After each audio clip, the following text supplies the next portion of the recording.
Welcome everybody to Murray Bridge for the 2023 DairySA Central Conference. I've got the great job today of just emceeing this thing, so there's a whole lot of people put the work in the background to actually get us to where we are right now. My job is to keep things moving along, and we've got a whole lineup of speakers who are here today to share what they've got, along with all the other people who have come here today as well. Can everyone hear me okay? That's my first question. Right, no worries. And I think days like this are terrific. There's a lot that I love about my job, but definitely days like this are fantastic, and it's a real privilege for me to be asked to be here today. So I appreciate that, and I think people are actually flocking back to things like this. We've had a bit of a strange few years, right, where things like this haven't happened, or they haven't happened easily, and I think we'll never take them for granted again. And I think especially after there's been some serious things going on here, the flood events lately have been really hard, and I think coming together with things like this is just a really important thing, and one of the great things that this industry does. Just so everyone knows, it's probably in keeping with the venue we've got here today, but there's bookmakers out the back, and they're taking bets. There's been a late plunge on the most commonly used phrase here today, and the most commonly used phrase at the moment that people are saying is how good it is to be back together in person. But there's some late money coming into a few others that are expected to be strong in the home straight, which is, it's been great to see you again, and what a great day we've had here today. So those horses are expected to come along in the back straight. Around about 5 o'clock, we'll start to hear those used more and more. Now, a lot of people in the room have put a lot into making this day happen, and I think one of the things that I've always been growing up and taught to think is that when you come to a day like this, you get out of what you put in. Now, so the onus is on all of us to actually do that, but there's been a whole lot of people who do the work to get us here, which is great. We've got a whole lot of speakers and traders and providers and other people here who are here to actually make the day really good value for all of you. But the truth is, everyone who's here right now has actually already put in to get here. So what I am aiming to see and what we hope to see is that you all get really good value out of that investment you've made already to be here. So big shout out to everyone for even being here. It is a full house. So the DairySA team and the team organising the conference, they don't turn people away, but they've had beyond capacity requests to come to this conference today. And that's a fantastic sign for the industry, which is great. Before we get into the program, I want to acknowledge the traditional owners of the country where we meet today, which are the Murray people, and pay our respects to their elders past, present and emerging, and pay our respects to any other elders who might be with us here today. And as we get on with the program, the first job for me is to actually introduce myself. I'm Neil Webster from Dairy Australia. I'm the lead for farm performance, and I work in a team called the Farm Profit Capability Team. I've got a few colleagues here today, which is great to see as well. Among other things, I lead the rollout of some farm business programs, and one of those is our Farm Out Plan, which I promise I won't bang on about too much today, but I've already met a few people who have taken part of it over here, and we'll hear a little bit about it from one of the farmers who's been part of it here in South Australia. I've got some special acknowledgements to make. First is to DairySA's chairman, Andrew Cattle, and we'll hear from Andrew in a minute. The DairySA board members, can I ask the DairySA board members to just stand up and let us know where they are and who they are? Good to see. Fantastic. So through the day, you know who they are, and you can go up to them and talk about things that might be of interest to them, or that you're interested in talking to them about. We're also very lucky here to have Rick Logout, who's the Australian Dairy Farmers President. So Rick will be hearing from you later too, which is great. And South Australian Dairy Farmers President, Rob Brokenshire. I think Tanya Luckham is going to be here today. Tanya's a farmer from just over the other side of the border and a Dairy Australia director. Has Tanya arrived back? Do we know? Not yet. So she's hoping to get here. And David Basham, the member for Finnis, who's well known with the industry, sends his apologies today. They're actually sitting in Parliament today. So really quick housekeeping. If there's an emergency, we need to evacuate out to the car park area, and people will tell us what we do from there. There's restrooms located here, and if you go down past towards the trade stands and into the left, there's more restrooms there, so plenty of facilities here. And the program you were given at the registration desk has got the sponsors and the speaker information, and also a pad for taking notes. Now the sponsors slide's up at the moment. Really important that we thank them. Events like this don't happen without sponsors' support, and it's really, really highly appreciated.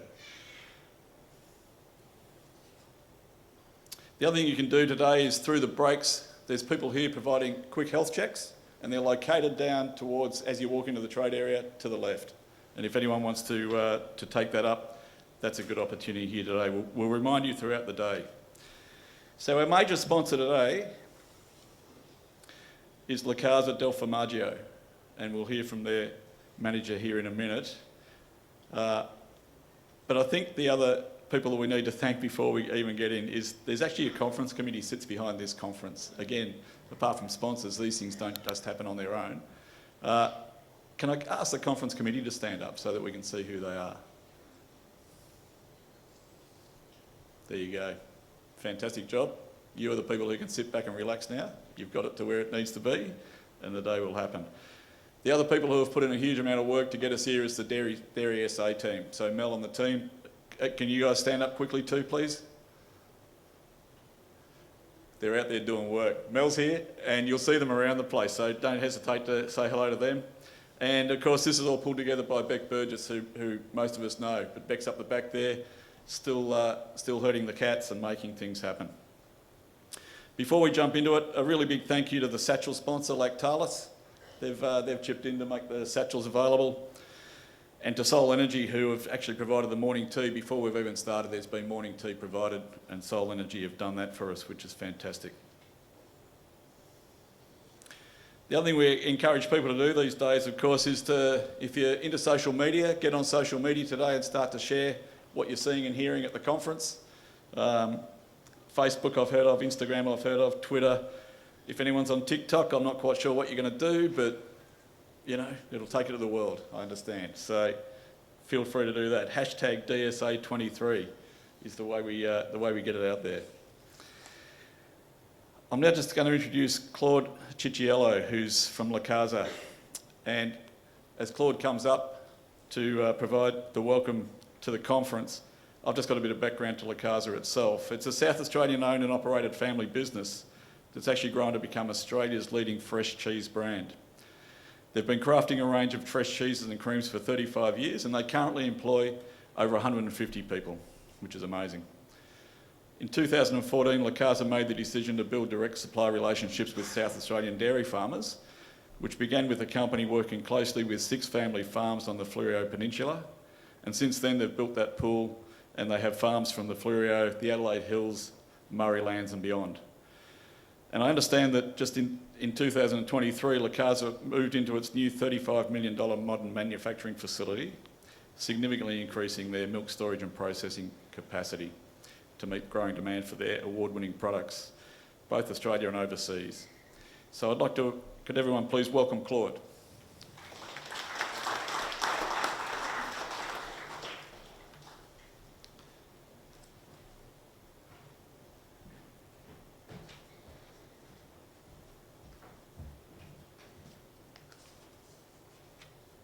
Hope I get the technology right here. Thanks very much, Neil, for the intro, and welcome everybody to the 2023 DairySA Central Conference. La Casa are very proud to be the major sponsor at this event, and this is our opportunity to say thank you to the farming community. I think it's fair to say we couldn't do what we do without you.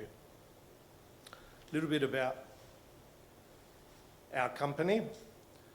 So when I was thinking about today, I did want to talk a little bit about our company, but a little bit about the observations that I've made of the dairy industry, I guess over the last 10 years. So a bit about our company. La Casa del Formaggio, it does seem to roll off the tongue for me, but I know I'm a bit of an exception. The name La Casa del Formaggio actually translates to the House of Cheese, which is precisely where the business started over 35 years ago. In our kitchen, where Mum would make fresh ricotta for the local Italian community. I know La Casa del Formaggio is a bit of a mouthful, so feel free to call us La Casa. Over the last 35 years, La Casa has grown to become Australia's leading brand of fresh Italian-style cheeses. We've invested heavily in our brand and our technical capability to achieve national ranging across all the major supermarkets: Woolworths, Coles, all the independents, IGAs, Foodlands, Drake's, as well as Costco and Aldi. On top of the retail presence, we also have a national food service business which services all the cafes, restaurants, etc. We have just completed construction of our new state-of-the-art processing facility, which we haven't quite moved into yet, but hoping to do so over the next couple of months. And I'll share a little bit about that in a minute. Did want to talk a little bit about the industry and I guess my personal observations. Remember having come in 2013, where we first started talking to the 6 family farms. Prior to us dealing with the farms directly, we purchased through one of the majors. So we were pretty shielded from the relationships and the workings of the direct model. But I think fair to say back then the relationships were fairly broken. There wasn't a lot of trust, and there certainly wasn't a lot of transparency. We started talking to those 6 farms, and because we didn't have a lot of experience in the direct model, we were able to pitch some quite different ideas. And you know, a few months, a few conversations, and all 6 of those farms signed up with us. Many of those are still with us today, which is great. But today, you know, 10 years on, a lot of those ideas that we pitched early on are pretty well now the norm, sort of across the industry. And needless to say, it is much harder to sign up 6 farms these days than it was back then. But it is a positive for the industry that those relationships and that trust have evolved. I'm supposed to be clicking, I think, in between. Another key observation that I've seen is, you know, everyone's quick to talk about the negatives of the industry and the declining milk pool and how many farmers are getting out of the industry. But we're not so good to talk about the level of investment that's actually happening right now in the industry. Just in our group of farms, there's already been some major investment. And certainly I'm getting out and talking to a lot of new farms and, you know, seeing their plans and the level of investment that they're looking to make. It's a real positive for the industry, and I think something that we just don't talk about enough. I am a bit of an optimist, so I do believe that we are towards the bottom of that cycle of the declining pool, and I think with the level of investment happening right now, the milk pool will grow in the coming years. It is really important, I think, for the processors and farmers to be talking long-term contracts and with strong floor prices in place, because I think that will help drive more investment on farm and more investment in the processor group, and that in turn should help drive the milk pool over the coming years. Another key point I wanted to make is just dairy. I keep forgetting to click. The value of dairy. Over the last few years, I've seen the way dairy is valued or perceived out in the marketplace really shift compared to where it was a number of years back. You know, a few years back, as a processor, trying to approach customers and talk about price increase was just something that didn't happen. And a number of reasons, I guess, for that, you know, in the national landscape. But I think even retailers thought consumers wouldn't pay. So, you know, it's interesting it took something like COVID for everybody to realise where their food comes from and to give it that respect. So today, you know, much easier to have those discussions with retailers, and I think even the retailers and the end consumer really respect where their food comes from, and that really gives me the confidence that the industry over the longer term, and certainly the pricing where it is now, is a much more sustainable proposition.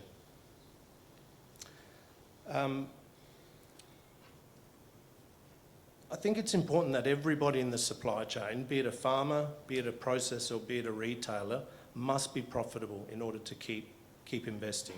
And getting that balance right across the whole supply chain is what's really important for the industry. I do believe personally that there's a bright future, and with the focus on long-term partnerships, that's going to be the crucial bit in unlocking the investment both on farm and within the processor. Probably long-term investment, there we go. So I'm going to show a short video just on our new facility. It's only about 90 seconds, I think, Celeste.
So this investment has very much been taken with a long view in mind, long-term view in mind, and I've got to get a small pitch in here. So if you're coming out of contract and you're looking for long-term commitment with long-term price security, then please go and see Wayne or Ty throughout the day, just at our stand.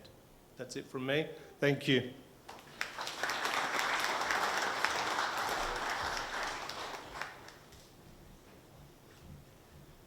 Thanks very much, Claude. That's quite an investment and commitment on your part too there, so fantastic to see that video. I'd just like to welcome Andrew Cavell. Andrew's the chair of DairySA, and he's just going to provide us with a quick welcome and some updates as well. If you could welcome Andrew, please.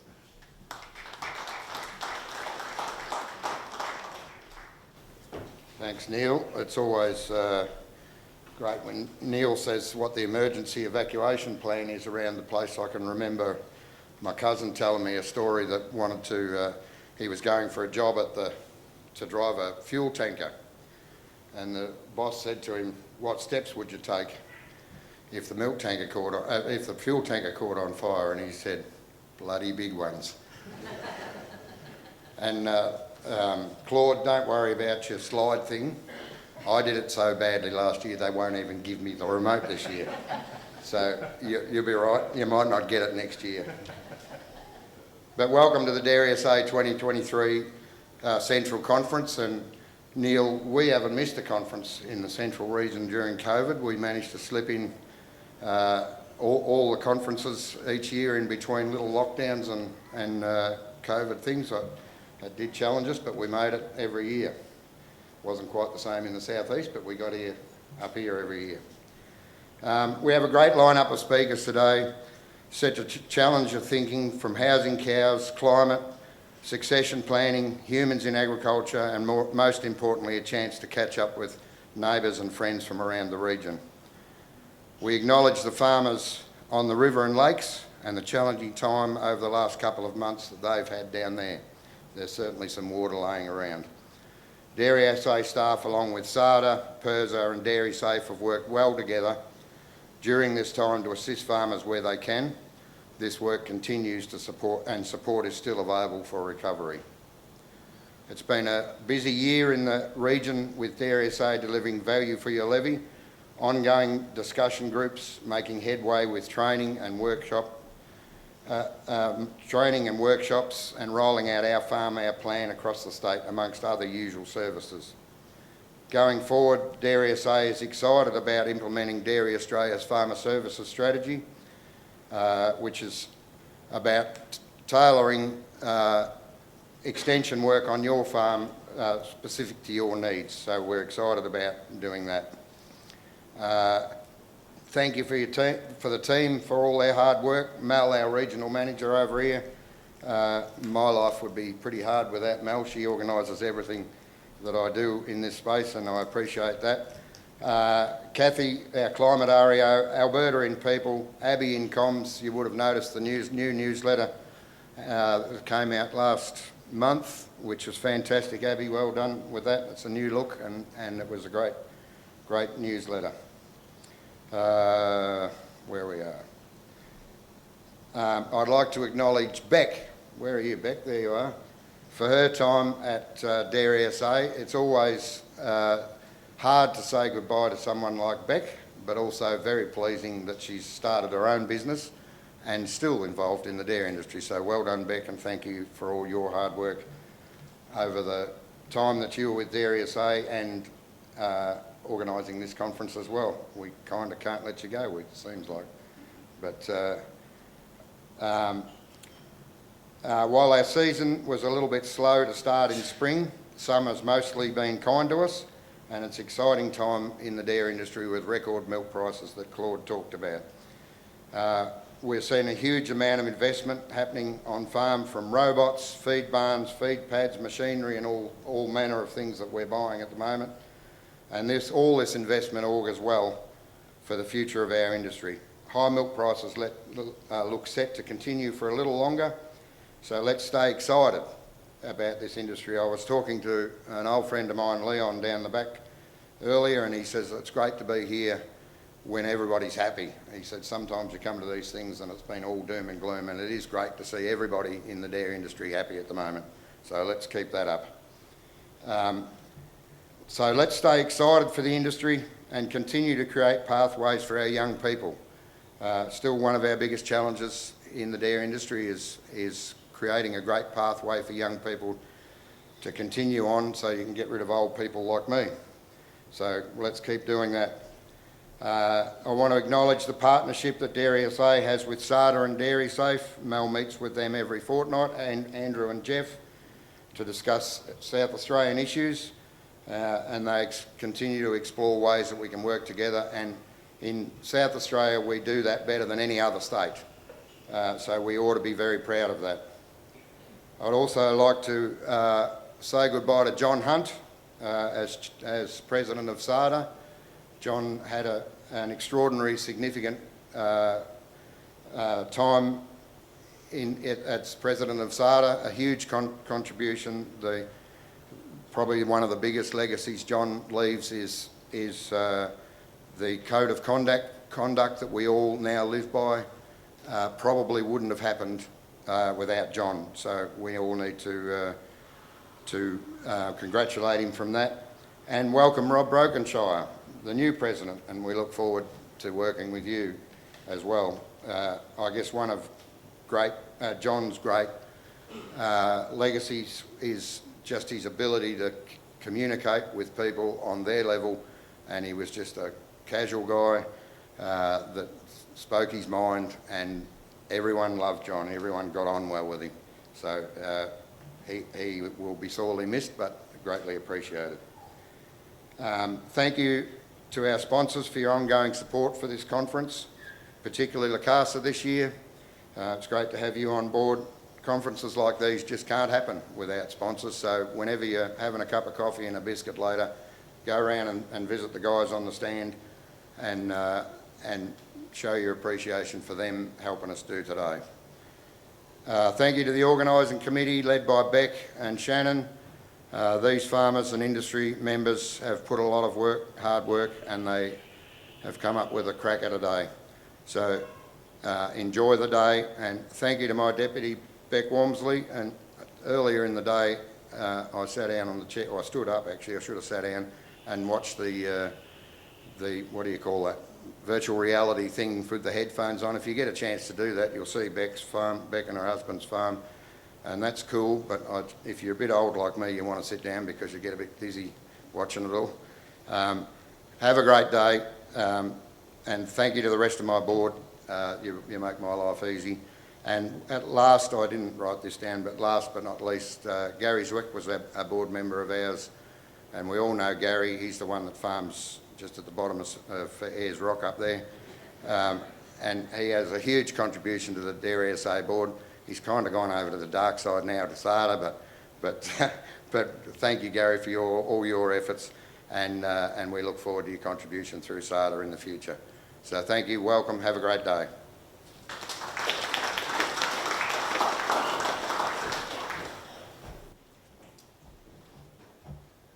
Thanks very much, Andrew, and it doesn't surprise me one bit that South Australia kept punching on through it all over the last few years. Clearly I gave a bit of a Victorian perspective on that, and I was happy to be able to come over here without any paperwork. That was a bit of a new experience for me. And also, I mean, the program committee have done such a good job. It is a very good program in front of us today. In fact, with speakers from all over the country and also from overseas.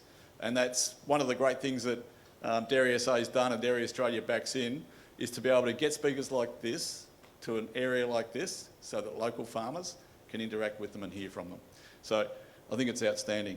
I did forget to point out the fact that there's actually people outside as well with displays and equipment and machinery, and there's commercial sellers, there's providers, there's service providers, SADA's down there, DairySA's got a stand down there with a whole lot of information. So throughout the day, please make sure you just wander through, see who's there, catch up with people and find out what you need to find out and get value out of the day that way. The morning session is actually brought to us by Alltech Lean-It. So again, one of the major sponsors. They provide dairy customers with innovative, high quality products and services, from feed formulation to the development of complete nutritional programs and biosecurity products supported by really high customer service. So thanks to them for supporting this morning session. And without any further ado, I'm going to ask 4 farmers to come up to the stage. We've just got a short farmer panel for 20 minutes where we're going to talk to some people who have tapped into some of the things that the industry rolls out, whether it's through Dairy Australia, DairySA, other organisations within the industry, but these are people who have been involved at all sorts of different levels. There's a few of you who have been involved for a fair while, Michael, and we've only got 20 minutes, which is going to be a really hard job to do, but we're just going to talk to these people about pick a stool, any stool, about some of the things they've been involved with and what value that's been for them. So I really welcome Michael Connor, Rick Gladdigow, Matt Campbell and Emily Muir. And Michael, we're going to start with you. I think you just have to hold the button down and just check it. Is it?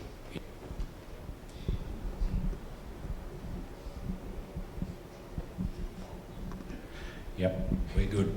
Michael, I'm going to kick off with you, and it's a really simple question. Just quickly who you are, where you farm, but what are some of the things you've been involved with and what made you get involved? So, Michael Connor from Mount Compass with family and Jody. We farm on the Fleurieu Peninsula, have done forever. I think just reflecting on being on this panel thing and just speaking with Jody, a lot of the things that we maybe not always remember that we've been engaged in our business. So right early on, people in dairy, and I can remember Pauline Breitling putting that together and being in workshops, and then just reflecting with Jody.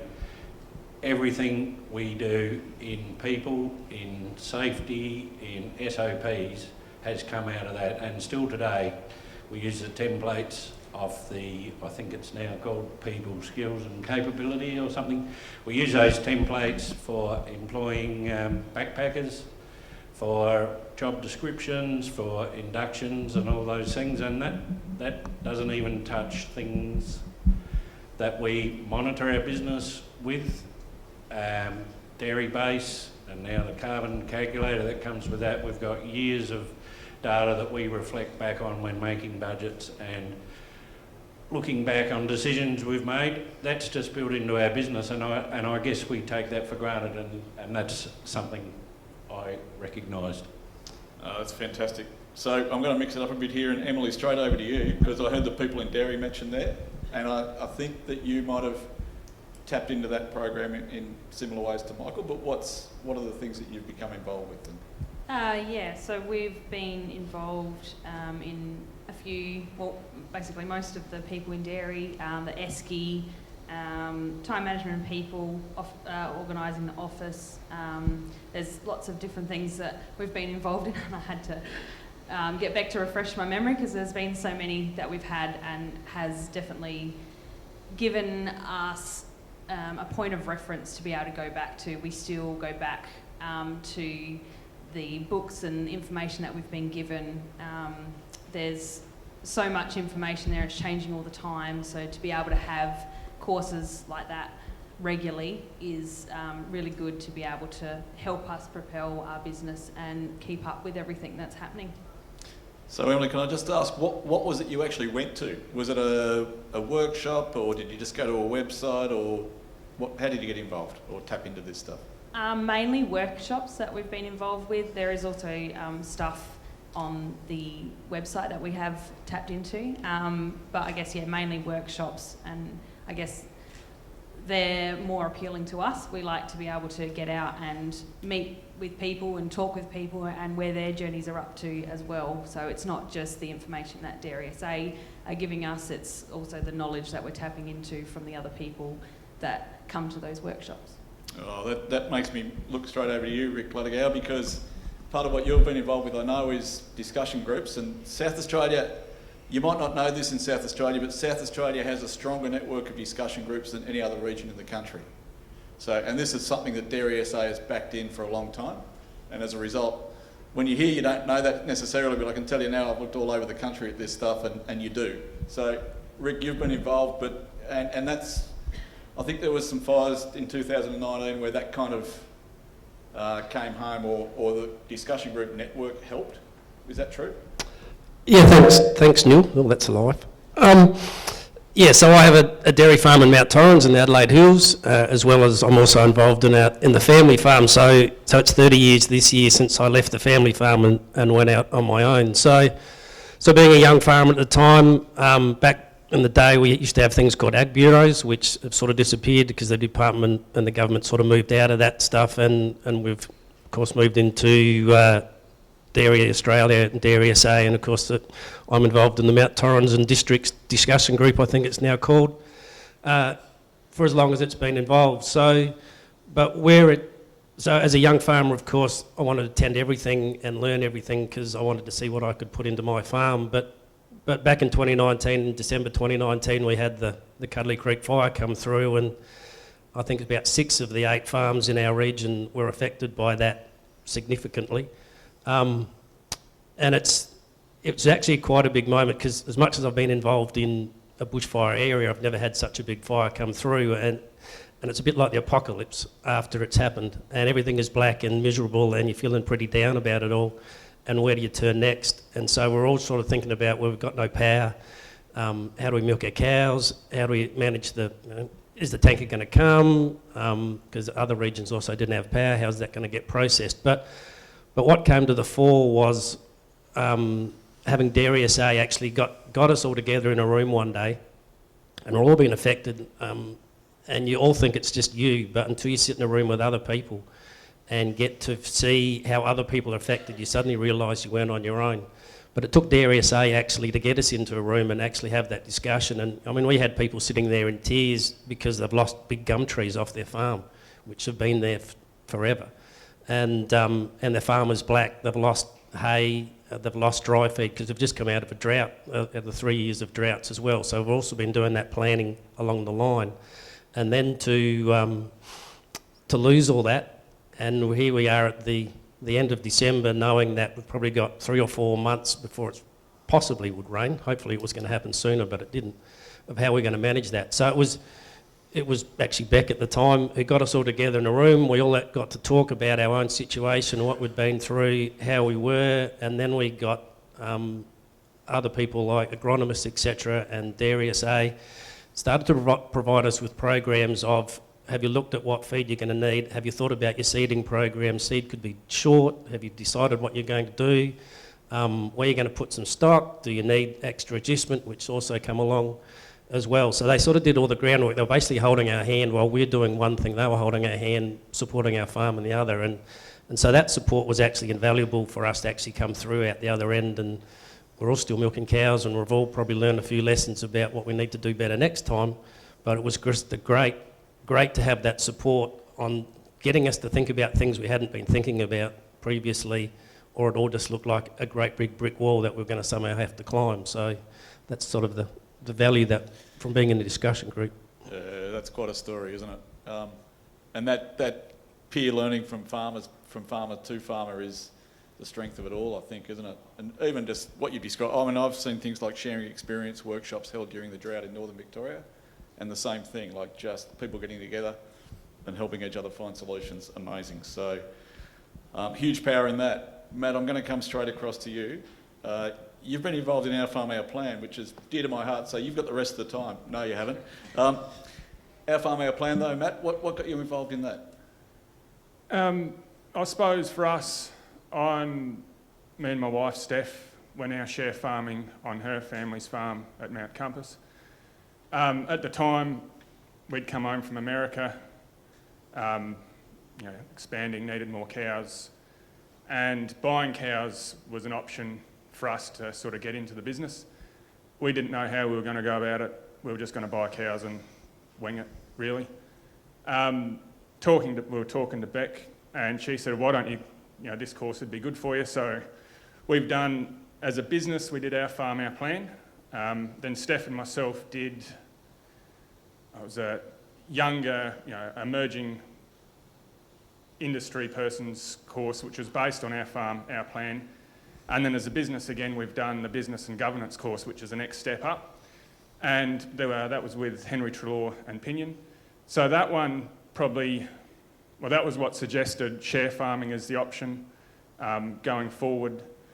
But the Our Farm, Our Plan sort of laid down the groundwork.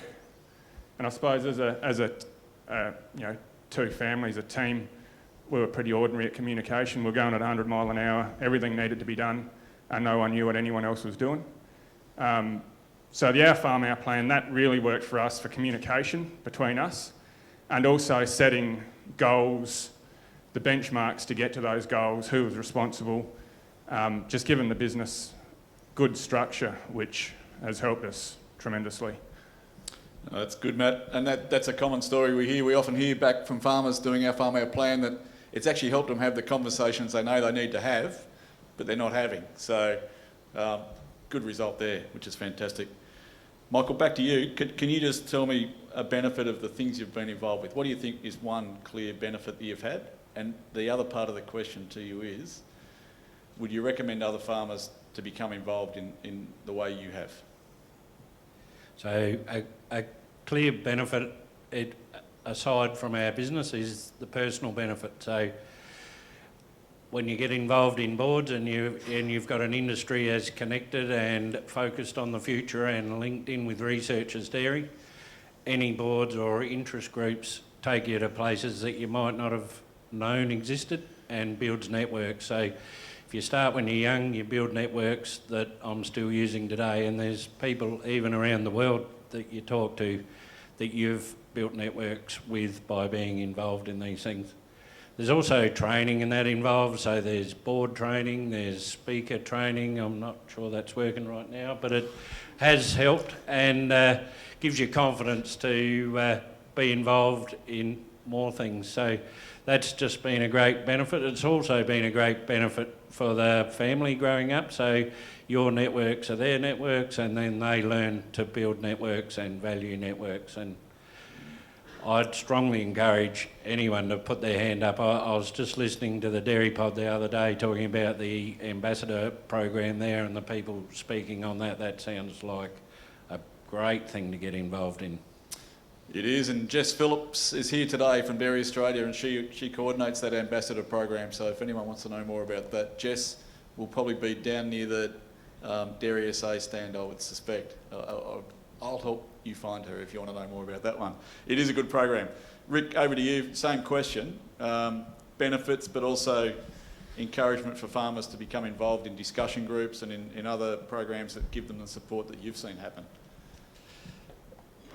Look, invaluable. Like I said at the start, when I was a young farmer, I needed all the information I could get, and sometimes you, and I won't say sometimes, you do need to get off your farm. You do need to see what other people are doing. And I sort of learnt that not everything that someone does, because their farms are different to my sort of farm, in land, style, etc.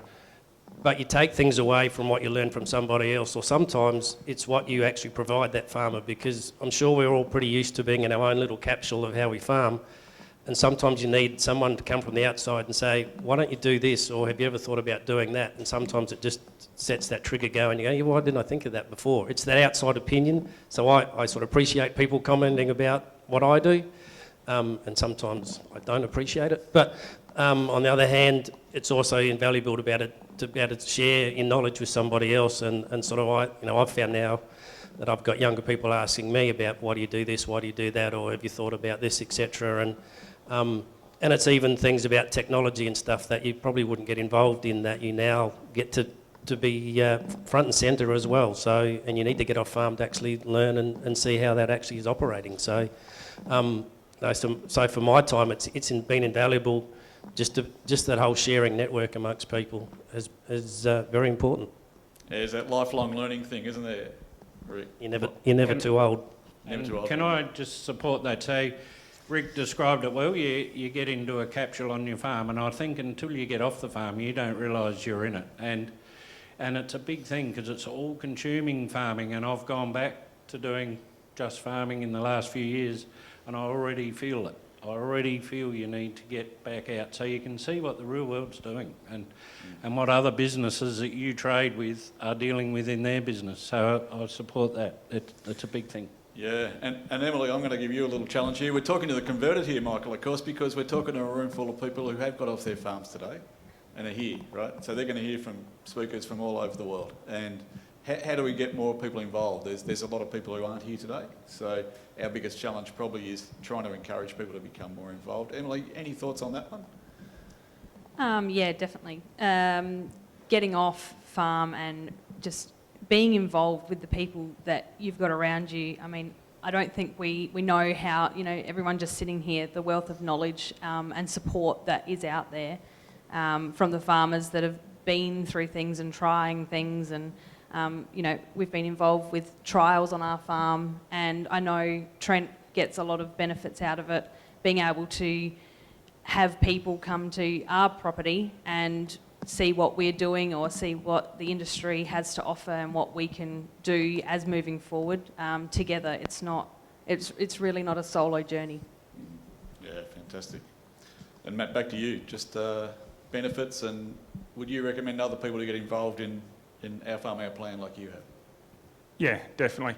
Along the same lines, everyone said getting out and talking to other people, that's the structure and the information that gets delivered through the programs is awesome, but to be able to sit in a room with for example, the young Our Farm, Our Plan, people in the exact same boat, and you don't realise that they're hitting their head against the wall for the exact same reasons until you're sitting there. The morning session, you're a bit reserved, but once you open up, they're going through the exact same thing, and you don't realise it until you get out and you talk to people. And you can bounce ideas off, you can spend hours and you solve each other's problems a lot of the time, or you learn from their experiences. So, without a doubt, them sorts of things, you've got to get involved. They're invaluable. Oh, that's fantastic. And my own last reflection is I think Rick nailed it. We live in a pretty fast-moving world, and it's hard to keep up with everything. And there's a lot of us don't know what we don't know. And often we have farmers become involved in things, and they kind of say, I should have done this 10 years ago. And they probably should have. So I reckon connections are really important. You guys have taken that big, massive first step of even being here today, but connections with the DairySA team, so Mel and the team, the board, but SADA, the ADF teams, anyone in the industry who can offer you support and give you help you navigate the path of what's actually available to me and what support can I get, is worth staying in touch with. So building those relationships and connections is a key for it, I think. Can we just show our appreciation for the 4 farmers who have kicked us off today? So Emily, Matt, Rick and Michael, thanks very much. That's an excellent way to get the things rolling. Thank you.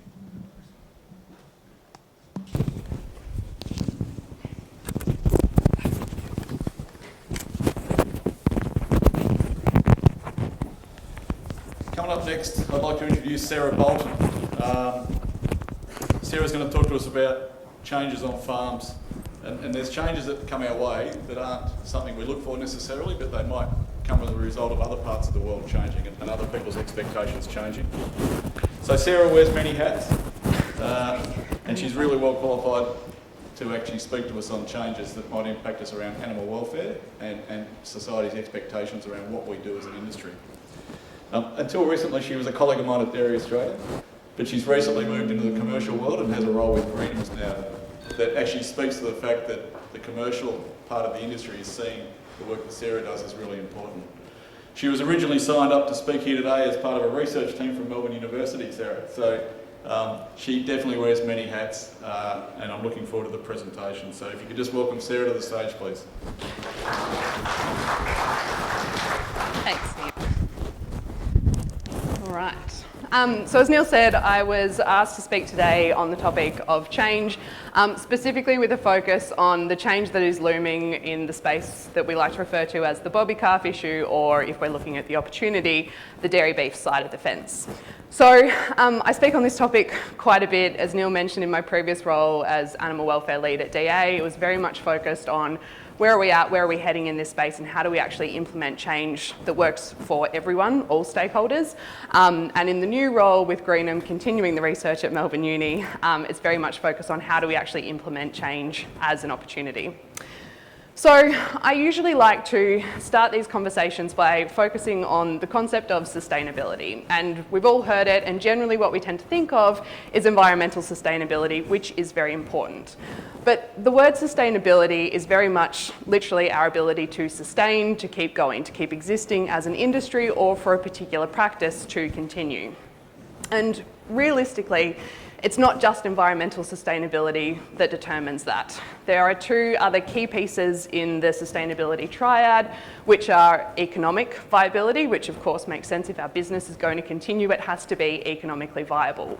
But the third piece of the puzzle is social sustainability, and that is more difficult. And particularly when it comes to things like bobby calves or other issues that meet with this issue of public perception and the idea of social licence preservation, things start to get really difficult. And ultimately, when it comes to the management of surplus calves, so calves born to the dairy herd that aren't going to go on to become future milking animals, managing them in a way where we balance both economic viability of our practices and social acceptability is really at the core of the challenge. The environmental piece with these animals is actually probably more of an opportunity for us in that there's probably some carbon accounting gains, but if we want to go into more of that during question time, we can. So this idea of social licence, I think, gets thrown around quite a bit, but we never really sort of sit down and work out, well, what does social licence actually mean? And these points come from a paper written by Bernie Rowland, but essentially it's a really good way of setting it up, which basically describes that social licence is granted when a member of the community doesn't understand your business. We often lament that fact that people just don't understand what we do on farm, and that is very true.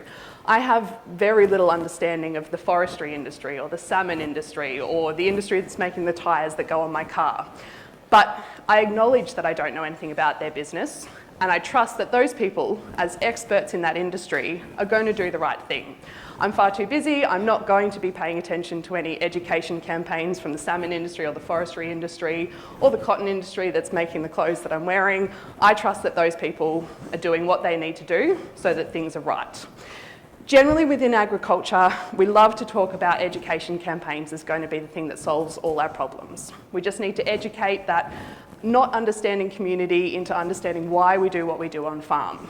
And that's important in some spaces, but some of the issues that really meet with ethical lenses, where people start to look at things and go, oh gosh, that just doesn't sit with me and my core values, education is not going to be the cure for all our issues. Some things do depend on change. We need to adapt our practices to align with community values, but the challenge is doing that in a way that still works for our businesses.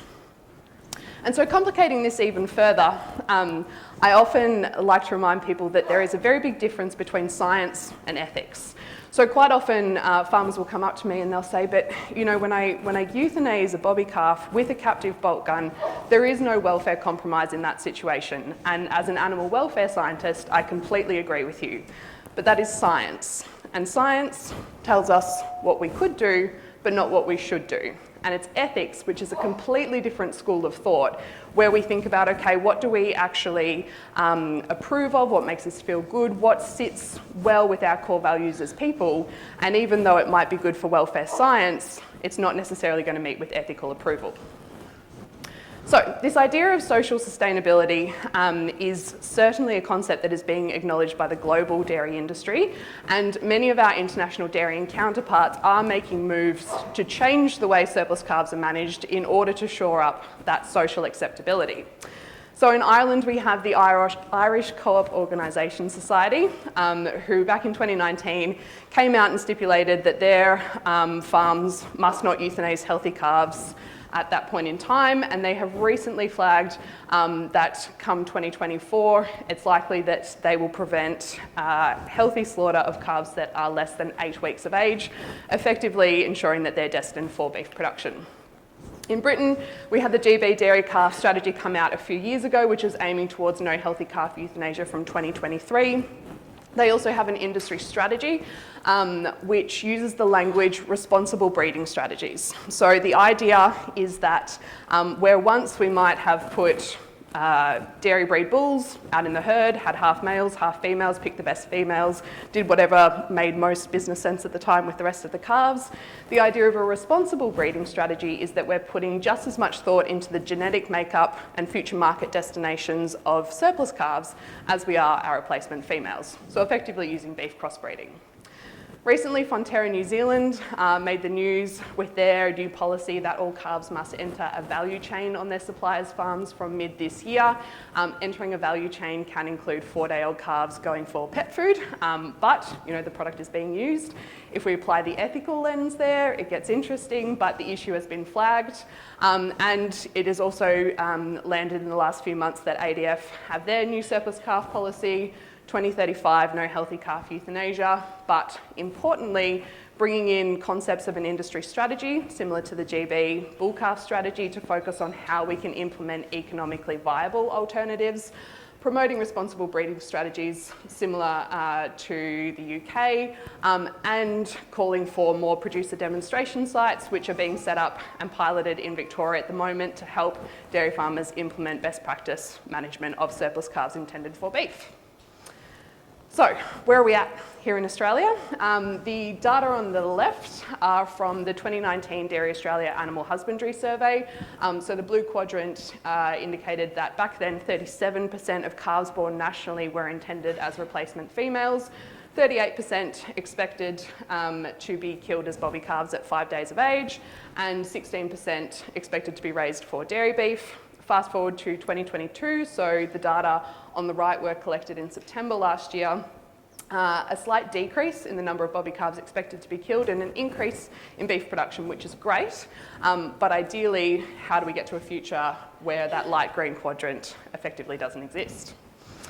So we know that we have a huge amount of regional variation in this challenge, and those data on the left are from the previous slide, but if we look along to the right, we have the results by RDP. So DairySA is the third from the right, and you guys are tracking pretty well in terms of dairy beef implementation. So the blue are heifer replacements, the peach colour is dairy beef, the green are bobby calves to be slaughtered at 5 days, and the top bar is calf euthanasia. We can see here that regional development programs, or RDP, areas across the country that depend heavily on seasonal calving systems and have geographic access to abattoirs that kill calves at 5 days of age, which are only in Victoria and Tasmania. We can see that those regions, seasonal calving, bobby calf, slaughter access, tend to have more calves being killed at 5 days of age and less calves making it into beef production. And in contrast, RDPs such as Dairy New South Wales, for example, and to a lesser degree here, regions that have more Holstein cows, more year-round or split calving, better access to grain markets, feedlots, etc., these guys are having slightly more success when it comes to implementing dairy beef markets. So when it comes to the number of bobby calves that are killed at 5 days of age, year on year it varies quite a bit. And often when we look at figures that are quoted in the media, you can see that it's always all over the shop. And that's because each financial year it goes up and down. So in the past 10 years, as high as just over 500,000. Last financial year, we were at a record low of just over 200,000. And when we overlay the Eastern Young Cattle Indicator, or effectively the beef commodity price, we can see that farmers are being directly responsive to what makes most economic sense at that point in time. Never mind the fact that that calf won't be a carcass on the hook if it's going to the beef market for another couple of years down the track, and the ECI could be in a completely different place then. But effectively, when beef prices are up, less calves are killed at 5 days of age, and when beef prices are down, more calves are killed. We are operating our businesses according to what is most economically viable. The challenge and the question is, how do we ideally reduce and flatten that blue line in the face of what will continue to be a volatile commodity price and seasonal condition environment? And so it starts to bring in this idea of complex, or what are often referred to as wicked problems. And wicked doesn't mean evil or unsolvable. It was a term first put forward by a couple of urban planners back in the 70s, Riddle and Webber, who came up with a set of criteria of problems that weren't simple, they weren't even complicated, they were beyond that. They were a whole nother beast in themselves. And some of the features of wicked problems that truly apply to the Bobby Calf Challenge are that there are many different stakeholders who often have different versions of what the problem is, which can lead to a lack of ownership. Now, up until very recently, there was a lot of this going on between the beef and dairy industries, one pointing the finger at the other, saying, it's not my problem, it's yours, it's not my problem, it's yours. That's changing, but it's not just the beef and dairy industries. When it comes to stakeholders, we have genetics companies, dairy farms, calf rearers, backgrounders, finishers, we have meat processors, milk processors, we have the customer, we have retail food service, and if we're being good animal welfare scientists, we're going to include the animals themselves as a stakeholder here too. So trying to meet the needs of all the different stakeholders, certainly a challenge. These problems are often not stable, they're interconnected, have multiple driving forces that also evolve. And that ECI going up and down with bobby calf slaughter going up and down is one example of that. Bring into the play evolving policy environment, market environments, even evolving knowledge on what is best practice from a science perspective. These problems often involve behaviour change, and anyone who's tried to convince someone to do something differently on farm will know how difficult it is to achieve that. And they're socially complex, and it's social complexity rather than technical complexity that tends to overwhelm our traditional approaches to problem solving. So, for example, we know how to get enough colostrum into a calf to set it up so it has successful passive transfer, and we have the best chance of everything going well. That is a research project that we can do, a fact sheet that we can write, and we can say to people, whether it's implemented or not, but we can say this is how you fix this issue. When it comes to challenges that are socially complex, it's just not that simple. And realistically, if the solution was that simple, the problem wouldn't exist. So at the end of the day, if you haven't gotten sick of me saying this already, we are aiming for socially acceptable and economically viable alternatives for surplus calves. We are looking to address multiple challenges simultaneously. So it's not just profitability, we have to consider animal welfare impacts, any environmental impacts. Labour availability is a huge one here. People will often say, yeah, that's great if you want to raise all these calves, but where the hell is the labour going to come from? We need to have confidence in capital investment if we're going to build additional calf rearing sheds, etc. We also need to be able to adapt to those regional differences that I highlighted on the previous slide. So calving pattern is a huge one, cow type, feed production and access to markets. Critically, we need to be in the driving seat here as dairy farmers, so promoting ownership and buy-in from the level of the dairy farm down the supply chain is critical. But we also don't have a supply chain if every link in that chain isn't at least breaking even, if not making a small profit. So we have to be profitable for every player in the supply chain.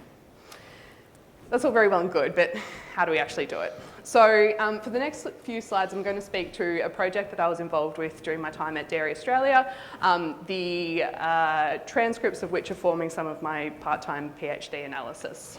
So essentially, the Calf Pathways project was an attempt to almost tackle the wickedness of this issue and step back and go, well, if this problem truly is so complex, how can we work with all the different stakeholders to work out where are we at with this issue, where do we need to be, how are we going to get there, what's holding us back, how might we overcome what is holding us back.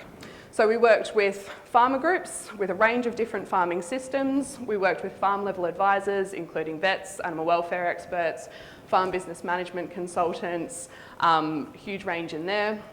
We also had a community focus group because if we're looking to shore up the social acceptability of how we're managing these animals, making sure that we're understanding what success looks like in the eyes of the community is key.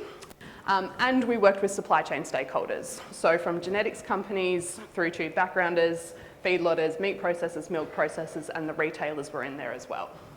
So we had the conversations, and that's all very well and good, but if we just write a pretty research report and put it on the shelf, then not much is achieved. So in the second phase of this project, we had some funding set aside to actually implement a new project to address some of those barriers that were identified.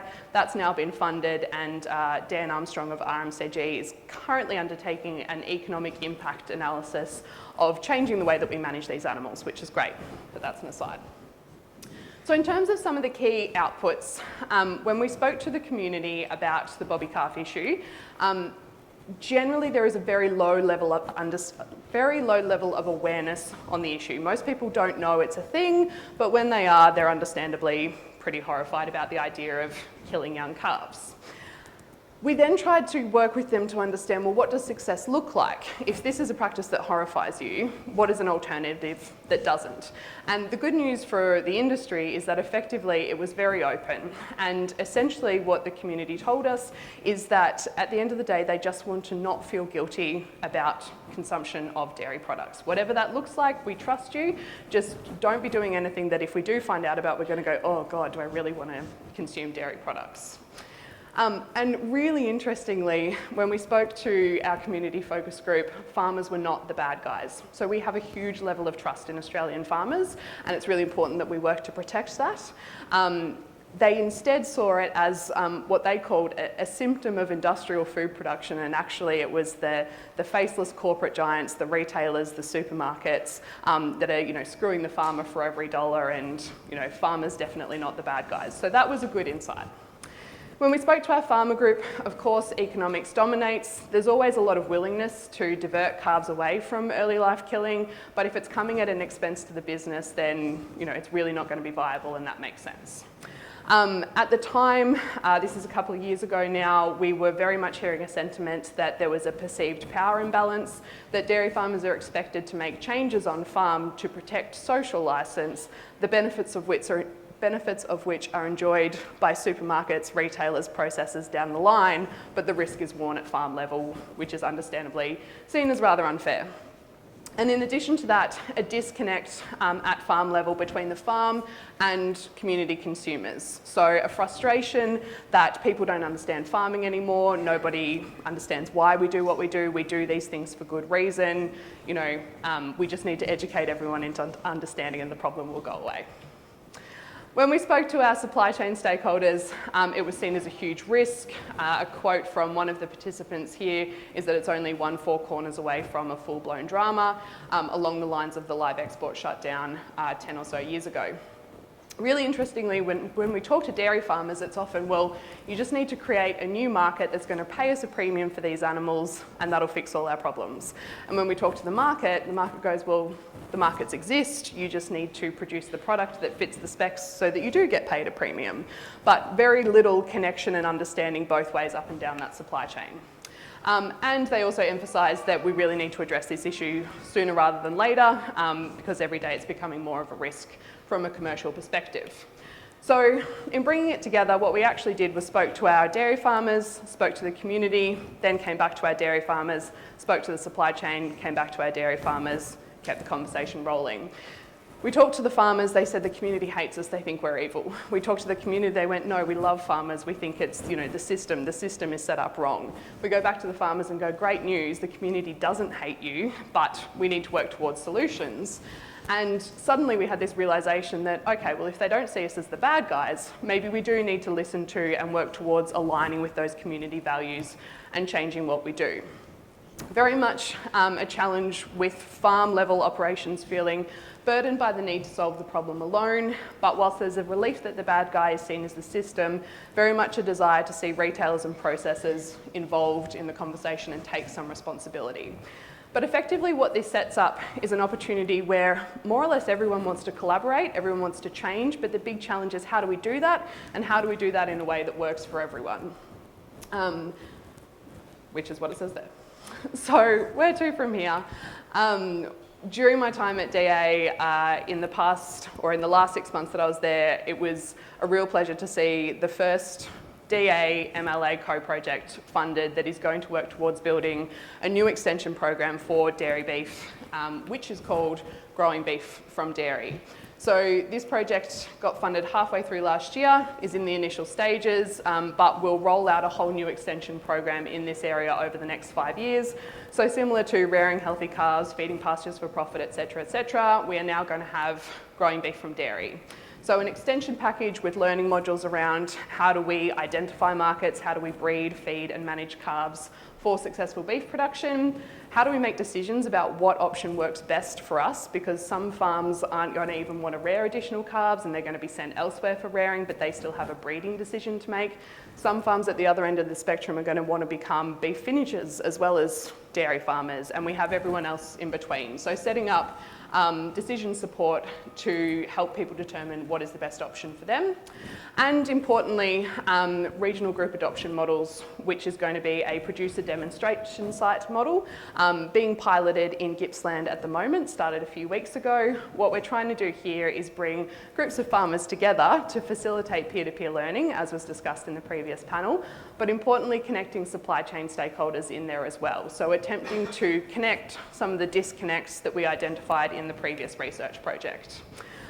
It would be remiss of me not to touch on the fact that I've now moved to the dark side and I'm working in the commercial space. But what we are starting to see here is that commercial companies are looking at this as a long-term change opportunity.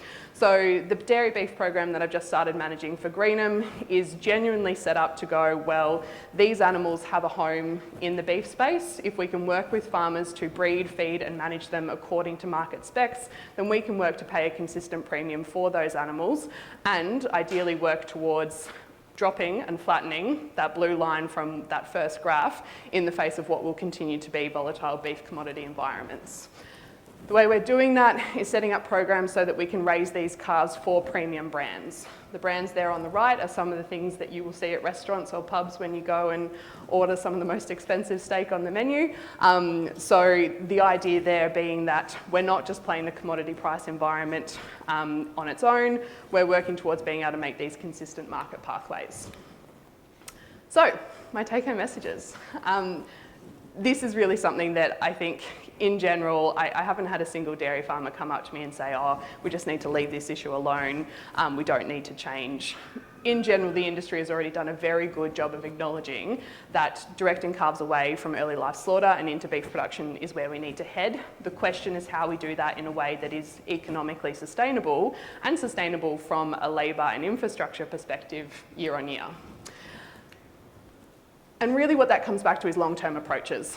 If we are continuing to be the reactive, volatile industry that we have been in the past, when the ECI goes up, we change our behaviour, and when the ECI comes down, we change it again, then these markets are not going to be there for us every single year. Whereas if we take the Our Farm, Our Plan style approach, step back and go, where are my calves going now? Where do I want my calves to be going in terms of different market pathways in 5 years' time or 10 years' time? How am I going to get there? What are my actions going to be? That's how we actually set up sustainable change. Identifying your markets and making sure that we're implementing this idea of responsible breeding strategies to have calves that are bred, fed and marketed according to what beef markets are willing to pay a premium for. And one of the questions I get all the time is, oh, you know, this is all very well and good and you're talking about change and blah, blah, blah, but when are we going to get there? When are we finally going to have set up this system that is enough and the consumer or the community will eventually leave us alone? And the answer is we're never going to get there. It is an ever-distant horizon. It is bobby cars that are on our doorstep now. There are many other issues that we know are coming down the pipeline, and further beyond that, there are issues that we haven't even identified yet. But this idea of working to understand where are we at as an industry, where are community values at, where is the gap there and how might we work to better align ourselves with those evolving community values is really an approach that is going to set our industry up to genuinely be sustainable into the future. That's it from me.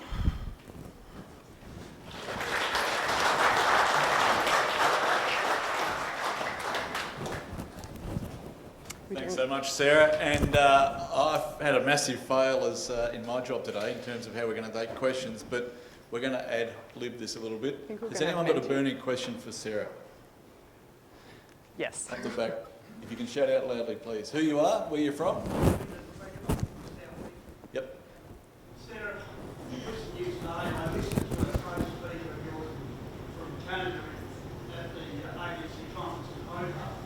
And not once was it mentioned for the industry to develop the best practice to sell it to the community and consumers. And I really find that very tough. I think if the young farmers coming into the industry and they're thinking the goal is going to be milk, try and pay and get developed, then one thing that really sticks in my mind, selling a car for 5 days, I don't find that very hard. But rearing a car for 2 to 8 months and then selling it by 5 days is very hard. Yep. You want to really do that, you lose. If you lost a child at birth, you were 30. If you lose them at the age of 10,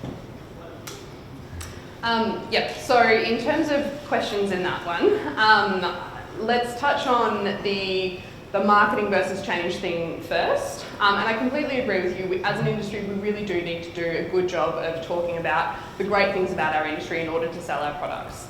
But I think the take-home message from today's presentation is that there are certain things that we can sell and we can market, but there are certain things within the industry that we genuinely need to change before we can sell that complete good story.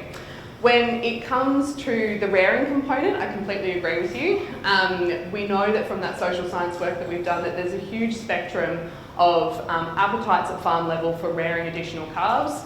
At one end of the spectrum, we have farms that at the moment don't even want to raise their own replacement heifers and want someone else to do that, or will just buy in replacement females at point of calving.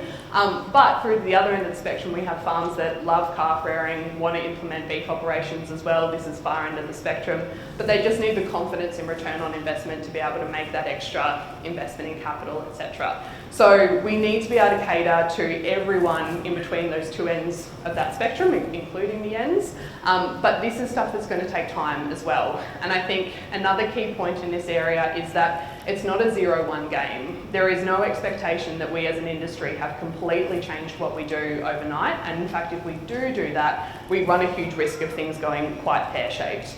This is a long-term approach where we need to be setting the direction going, eventually we want to end up here. How are we going to do that in a way that works for everyone?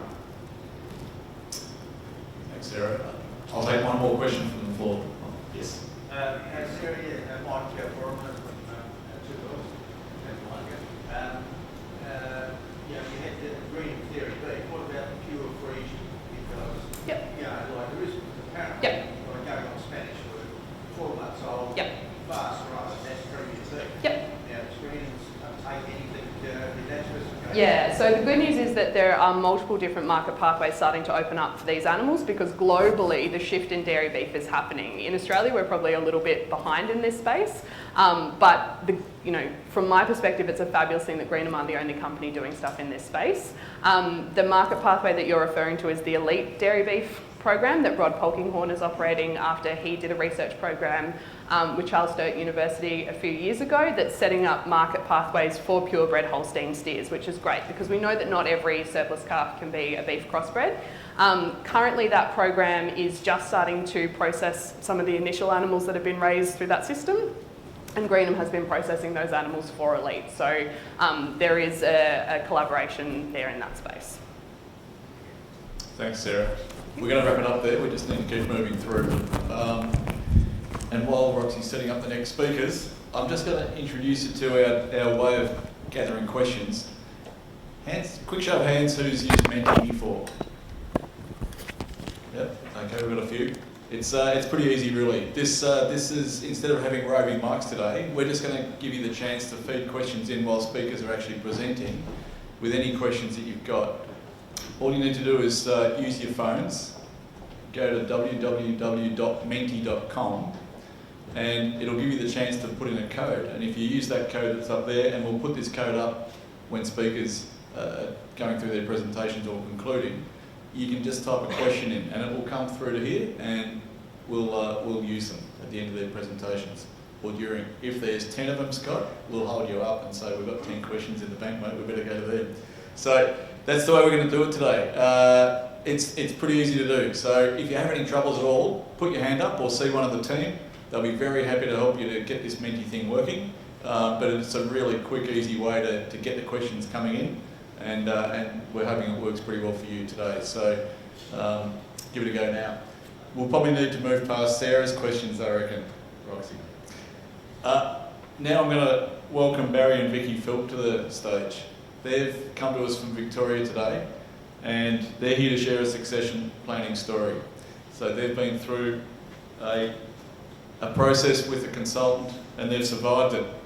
So I'm talking to Barry quickly last night. He's really keen on questions. So let's get this Menti thing working. Questions are a preference. So he's going to tell us a story, and Barry and Vicky are going to share that with us, but the questions are going to get them talking more. This is something that is close to a lot of people's hearts, minds and souls, really, and so to hear their story today is going to be really, really good. So if I could welcome you up, Barry and Vicky, that'd be great. Could you welcome them up to the stage, please?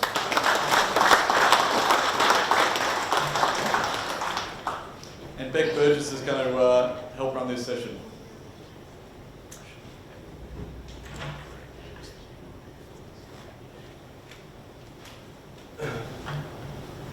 Good morning, thank you very much for inviting me here today. Sarah's just finished talking about sustainability of animals. I want to talk about sustainability of humans and our business, because that's what it's all about for us here. And it's also it's got our succession pathway, because that's what it is to date. This isn't finished yet. We're about 3/4 of the way through, I guess, but everything from now on has been documented. And when I say documented, we've started out documenting up to 10 years ago, and everybody's been involved. But it's forever changing, so we need to keep updating all the time. So quickly, I'll just run you through our history, where we got to where we are, if that's all right. So we moved to Australia, to Garlock in southwest Victoria in 1996. Excuse me, we have 2 daughters. Katie and Jessica and a son, they were both, Josh was 12 and the girls were 10 when we arrived here, and the farm was originally 150 hectares. 150 hectares we bought and released 178. In 2001 we purchased 92 hectares, and in 2011 another block of land next door came up and gave us another 94. So we came over, we had bought 100 cows and released 480, and we're up to 700 cows now, with all the land owned by the farm. Right, so we're basically a pasture-based system. We run crossbreed cows, and try not to feed too much grain. Right, so our history is that Josh, our son, came home in 2011. At the time, we had myself and what I call the 2 IC and 2 other employees. In 2011, Josh, our son, wanted to come home. He was 26 at the time, so he didn't come straight home from school. He went off to Marcus Island, and then, what could I say, he went up to Western Australia, and I was hoping he'd get all the football and jersey out of him by then, but he didn't. Sorry, I'll go back here. So he came back and he moved to Mortlake as a manager of a landmark store for a couple of years, and then one day he and his partner came in and said they wanted to come and try the farm. And that was a bit awkward because he had good staff and there's no way I was going to put anybody off, so he could come home. So he'd waited about 6 months till one day someone came in and said I wanted to leave. And they gave him the opportunity then. So he came home and we put him straight into what I call a 2IC. He knew a fair bit about the farming side of things. And myself would go around with him once a week, try and teach him what we knew, what we didn't know. And that's how we sort of molded ourselves into him taking over. So I continued to run the operational side if you like, but after probably 2 years, 14, 15, it seems there, that's about right, we decided they needed some more responsibility. So we handed over and we set up another checkbook, another checkbook in the business, and we put all the wages money and some other money into that every month. And also, it's not there, I handed over the labour. So you hire, fire, you tell them what to do from now on. I'm not going to be involved at all. Because that to me is the people side of the business. The cows earn the money, it's the people that are really important in the business. So they took over that, and basically the decision making on the day-to-day operation was Josh's really from like 14, 15 onwards. Of course we'd always meet once a week, or we'd meet around the farm anyway, but from there on I tried desperately to stay out of the way, which wasn't easy, I can tell you. Also, Josh was involved in the business, this was decision making and budgets from day one. So looking at we always do cash flows.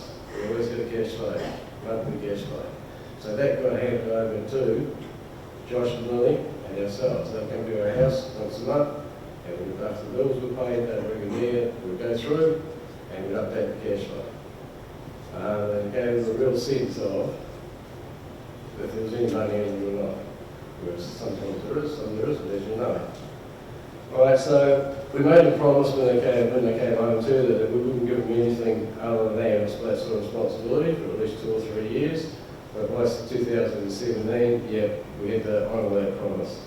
And I reckon that's something you really want to do. I've heard other people saying, oh, we'll do this, we'll do that, and they don't do it. So 2017, they were ready to buy in.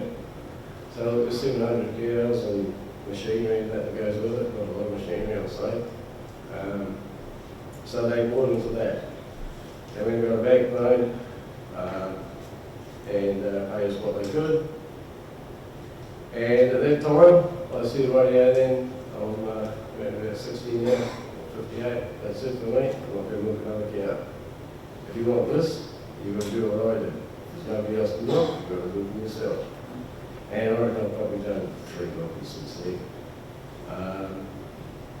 So that's been worked really well. Also the daughters, there was a 26 hectares came out next door in 2016, and for some reason, I don't know, these girls that lived in Melbourne, they wanted Celine, so they bought that. So they ended up in the business as well. So as we worked our way through, we had like 3 owners. That's just our herd, we are crossbreds, medium to low grain. Things are changing, I guess, over a period of time, but that's one of the wonderful, just standing at dairy looking down, somebody's put that in there.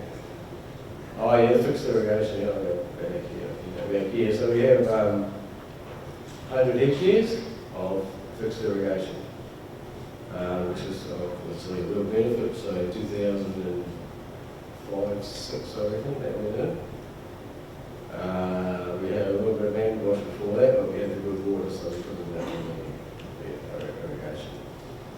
Now, this is the other part. So, our approach to making our retirement or finding enough money outside the farm to have retirement, we didn't land bank, I would call it, as some people did, and do. It works pretty well, especially the way the prices are going now, but we've always relied on external advice and specialists, and they were telling us, hedge your bets. So we went into on-farm investments and off-farm investments, sorry. We got a holiday house in Holly Bay. I don't know if that's an off-farm investment, but it was pretty good. We also went into, the off-farm investment in Holly Bay, and we bought a house in Melbourne probably about the same time. So used farm for those sort of investments. And then we also had a self-managed super fund that set up years ago, so we worked very hard on putting money into that. And I put no farm property in brackets there because our philosophy, our philosophy is always to try and keep things separate. Okay, so the farm had to be separate from anything else. If one thing tipped over, it wasn't going to pull the other one out. So what else did we do? We engaged an external consultant to start the succession planning journey. And this was a person I never met before. We never met. We asked around, and there was a West South West Victoria, obviously, there's a person in Melbourne who does succession planning, farm succession planning, as not just anybody's succession planning, sorry, not just strictly farm. And he was really good. Well, what he did was he met independently with all members of the family. I'm talking 10 years ago now, at least. I met with all members of the family to find out what their preferences and expectations were. Now, remember, our girls have probably been in work probably 2 years. They both worked in Melbourne, and Josh, and just was in his second year at home. We had this expectation going forward that he'd take over after a couple of years. And that was a good starting point. So then we engaged the accountant to work through the options to enable this to happen. The equitable distribution, the equitable is a really interesting word. It means fair, really, because it's getting more difficult as farming goes up in price, but we're working at it. Then we discussed the proposed plans that I was listening on. It says on farm and farm business consultants. Now, I don't know, in the room, we've always had a consultant. Comes about every 6 weeks and does a few fee budgets and things. And even when Josh came home, before Josh came home, I would use that consultant in a different way. I would use him to make sure that the farm was tidy, things like that, things that I didn't like and I didn't think I'd be rubbish with them. But we use them, we throw all these plans at them. And we also are involved in a dairy farm analysis group. For 10 years we've been involved in a privately paid dairy farm analysis group. We have our books analysed every year independently, and there's 11 farms in that now, and there's been between 8 and 11 farms. So we put it to that group. I mean, that's a very comprehensive group. So we threw this plan 10 years ago. That was our first plan at that group. And in that group there was people son's age, there was people my age. Everybody used to have an opinion, and we threw that around, and that was really good because there's no old there because we know each other very well after being in the group for 5, 6, 7 years at that stage. So we discussed the proposals here. That's really about it. And then, so Josh and Lily, plug it backwards in. Right. So the operating assets were purchased in 2017. So obviously the 700 cows and machinery is worth more than they could pay for it. So we worked out a system of giving the girls a bit of a cash payment to help them into their own houses. So we had that on the side of our house, which we sold. That was handy. So we bought a caravan instead. And that really, we felt quite good about the fact that we could do that, still keep our managed super fund in place and everything else, and we didn't really need that holiday house at that time. So what we did then was we didn't do any share farming, any 40-20, any of this. They got the herd, the machinery, they got the checks, they pay us the rent. It's just a land, a lease rent. That lease is a pretty commercial lease. It's signed up, solicitor signed, everything that was done as a 3+3. And then that has been extended because there has been a change in the practice since then again. So that was a bit to that. That was when Josh and Lily did purchase their 94 hectares of us. We put a land on the outside of the farm. They purchased that off us in 2020, so we redid the lease then for another 5 years. We renegotiated because at the same time we needed a new dairy. Our dairy was 25 years old, 26 years old, and it was a 48-bale rotary, and it had done a lot of work. It had been maintained well, but it was outside its life. So we put up a new 66 rotary dairy, and it was funded by us because that's still on our land. We had to borrow a little bit of money. Well, yeah. But anyway, we changed to more lease anyway, because he had a new dairy. Anyway, same time, this was another change. 17 was a change. You think things are going to last forever? 3 years went pretty quick. So we purchased a house in Apollo Bay, a nice house, as in we have a small house on the farm now, because we have moved out of our main house on the farm, and we have a house in Apollo Bay, which is our main house. All right, so we're pretty lucky we have access to a smaller house still on the farm that we use. So we purchased that and decided right from now on we're going to live down theirs. Okay, so it's got there that the last bit of land on the farm to be sold to Josh and Lily will be the main piece with all the infrastructure on it. We're working from the outside in, all right? There's other titles that he'll get to buy on his way in. So right now, we live in Apollo Bay full time. We help out at our own discretion. We are seasonal carvers, and April, May is pretty full on, so I'll go back. I'll go from here basically back, and I'll feed some calves through April. I'm not going to May this year. I've had enough of that. Won't do it anymore. I told them this is my last year of this too. So they run and own the farming operation and pay us a lease, as we've said before. Jessica and Katie live off farm. Actually, one lives in Melbourne and one lives in Ararat now. Works for a company in Ararat, farming company. They both had the opportunity. They were lucky. They came back during COVID and lived on the farm, so that was handy too, because they gave a couple of extra hands during calving because they still like it. I will add they are still single, so they don't have partners, so that makes things probably a lot easier. We feel that, we know that we can fund our retirement through the super fund without putting too much pressure on the farm. Obviously, we're getting these lease payments, but we're fine super fund wise.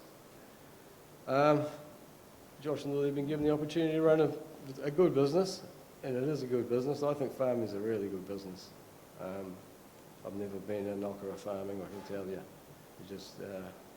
And they can buy for more and more into it over time. Jessica and Katie have been given some early cash, like they've got their own places in Melbourne with our assistance, and I'll just add that they probably need a little bit more because the way things have panned out on the farm, in 2017 the payout was probably $6 max, and now it's $10, so you can imagine that he's swimming in it. But we're pretty happy that part of the enterprise has successfully transitioned so far. This is what I'm saying, it's still ongoing. And we're hoping that'll carry on along those lines. The plan isn't set in concrete going forward, it's reviewed all the time. We're reviewing it at the moment. I'll just tell you now, I had to stop there on the way past yesterday. Grade Value is revaluing the farm now. These 3 years go past really quick, 2017, 2020, 2023. What's the farm worth now? I need to put it on paper, update the plan and put it in front of the kids right now, because everybody knows that things have changed. And then we need to reevaluate the plan going forward, all right? It worked for us because we listened to good advice, and that's all there is to it. We listen to it, we talk about it. You sit at the kitchen table, we talk about all these things, don't you? And you go on, and then that's it. And we started the conversations early. I've got friends of mine that tell me I'm mad. You know, I'm 65 and I've basically got I've got a superannuation fund, I've got no farm income, I'm driving a nice car, I've got a holiday house, so, you know, I've got other friends that tell me what else do I need. And that's about it too. What else do we need? We started the conversations earlier. We found the right people to guide us through. We've always kept the same sort of people around us as advisors and things like that. And I've been known to challenge a hell of a lot of people, so it's easy. Children had no sense of entitlement. I think somebody else wrote this. Yeah, they don't have a sense of entitlement, but everybody thinks they need something. We're prepared to let go, and that should be up there first, because it's really hard to let go, as everybody in this room probably knows who have started off down below, and then you build up and you build up and you're building assets, and you think, hell, this is going all right, and you work, and then you've got to divest them. And all of a sudden, now how do I divest them? You lose the holiday house, you lose this, and then you come back, oh, that was worked all right. So it's a mental thing. And we were prepared to let go. In the transition period, well, then we found new things to do. I was on a local hospital board at the time, but I'd always been in Lions for 20 years before that, and part of a treasurer for a couple of things in the local area and that. We had plenty to do, but I must admit, from my perspective, I think you could speak for hers, but from my perspective, the hospital board was good. I ended up as chair, and you know what, being chair of anything takes a lot of time. And then so I do have a good son. I said to him when I became chair, and I was chair for 4 years, that's my first call. And that was my first call every day of the week. If I needed to be in there, or I needed to be in Melbourne, or I needed to be anywhere, he went without. You know, it didn't matter. We were feeding calves. There's those stages and things, but I wouldn't come those days where I needed to be somewhere else. And that goes with the next line. We had clear guidelines. And we review things, as I said before, we're just repeating ourselves. We like travelling. We bought the caravan in 16. Been one of those is in Kakadu. We like getting overseas. We're off overseas this year. We're trying to get fit at the moment. Going to walk from across England, top of England, like maybe 300 k's. I don't know how I signed up for that, but anyway. That's in July. So this is, our life going forward should be pretty good. Thank you.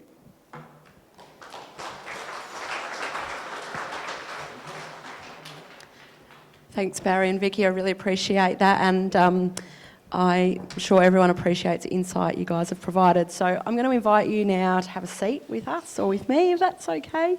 It should be no different to the questions we were talking about last night, Barry, so we should all be fine. And just before we go on to the questions on Menti as well, I'll have a couple to ask, but just as a reminder, so if you want to open your phones up to menti.com and use that code of 84741439, you can submit your questions to Barry and Vicky as well. So the first question that I have for either of you is particularly around, were you thinking already before Josh come home in regards to your succession or transition, or was that the catalyst for you? And did it look like what it does now?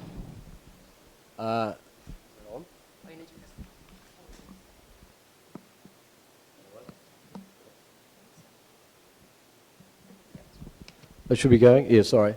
No, we're probably, sorry, not one of those positions that we took over a family farm or anything like that. So it was pretty easy for us. It was like probably owning the service station down the road. We were building it to a place where we could bring up the kids. We really enjoyed what we were doing, but we would have marketed it, we would have put it on the market. I'm not sure when. When I had good labour and that, I would never have put it on the market. We would have kept investing. But I'm pretty sure that, so Josh came home, we sold the cows about 2017. Yeah, we would have, about that time, when we were, I was coming up closer to 60, we would have thought that would be about it. And we would have put it on the market. So no, there was never any intention of trying to own it into the long term, our thought pattern. Just to reflect on what you were saying last night about your business and seeing it as a shop front, do you think that helped with the transition, and also maybe the decision that if the kids weren't wanting to come home or this wasn't part of their future, of what they wanted, that made that somewhat easier? Yeah, I did. Yeah, there's a shop front. That's what I just said as a service station then. But no, and them coming home makes it far more difficult. There's no doubt about it. You've got 3 siblings to look after and yourselves, and you don't have to look after them because they are pretty capable. There's no doubt about that. That doesn't, I don't know, but we did. We just saw this as our business. If our business got sold, there's other opportunities for us without going and having to milk cows yourself and put up with what you have to put up with. And when I say that, put up with it, don't mean that in a negative term, but you've got to be on the ball all the time when you're farming. Fortunately for me, we had good labour. We got good 6 to 8 week trips overseas and things, you know, from probably the age of 45 onwards. So, yeah, No, that's great. And Vicky, for you as a mother, question, trying to keep everybody happy and together and being able to still talk at Christmas time. How did your experience go and continues to go, I guess? I think that's something that's uppermost in most mothers' mind is trying to have a happy family at the end of it all. So, yeah, I guess that has probably become easier as you get the physical moving away from the farm too. We're finding we can relax a lot more when you're there, seeing things happen that you might or might not think are quite right, and you're wanting the son and the father not to come to loggerheads. You sort of there's a bit of stress, of course there is, but you've got to mentally think that I think we've also think what we were like at their age and what we thought we could do and the opportunities that we wanted to take. So you've got to offer them that opportunity too at a similar age and not leave it too long so that they're not burnt out themselves and not wanting to grow and progress. And yeah, we're fortunate that the girls are both sort of on the same page too. They've been included in all the decisions, and we're very open about what's happening so that everybody knows. So back to your comment about trying to do it early, is that your advice to other people? I think get steps in place early and start getting your mind in place early too about things. I think that's when it is a very consuming industry, as you all know, and I think you've got to start thinking about the life after kind of thing and put some exciting thoughts in your head about what you can do and what you might be able to do. And it's physically really demanding too. So I know more for Barry than for me probably. Once he gave up that hard physical work, his body's actually improved and he's now going to be able to walk 300 kilometres across the UK. So I tell him. But not improve his golf game, right? No, maybe not. So we might go to the questions that have been asked. So the first question there is, Barry and Vicky, how do you find the professional person who helped you with your succession plan? How did you, rather? Ask about, because they're out there. So as I say, we were in the Dairy Farm Analysis Group. Fortunately for us, that group is sponsored by a bank. It also has a facilitator, and just through that network, we found this person who they knew in Melbourne, and that's as simple as that. So we just asked and asked. So that was that. Excuse me. That was that person. Yeah. Did you interview them to see if they were comfortable for your situation as well? No, I got him to send me a bit of a resume type thing. Yeah, he sent through because he wanted the job. Yeah. Put it that way. So no, I didn't interview him. Sure. No, just talked to him on the phone and got him to send through a resume, and then I'll just like that, be professional about it. He sent me through a thing and said this, and this, and I sent back, no, I want an agenda. I want to know what you're going to do. And he was, what do you mean? And I said, no, I want something written down that I can actually read. And you're going to ask not the questions, but how are you going to go about it, and give me some timelines. And he was like, oh, okay, yeah, rightio. So he was surprised that we were right. We wanted it done properly. But I also think it was a starting point for us too, and if it hadn't worked, or if we hadn't thought it was right, we would have tried somewhere else. Like days like this, you're saying the networking's so important, and that's how you find people. You start asking around, and you find the right person in the end. If the first person you get's not right, then you look for someone else. Great advice. So Vicky, maybe keep the mic for this one. Which bits were the hardest to let go? Maybe what do you think Barry's hardest bits were to let go?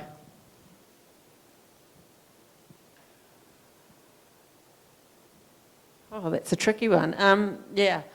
I think just, I don't know. Here, you answer first. I know my hardest bits to let go, but I started early, and they were that I love milking cows. And I had these cows I like milking, and I'd go down there and I'd go past the dairy, and I'd think, oh, I'm going to whip in there and see what's going on.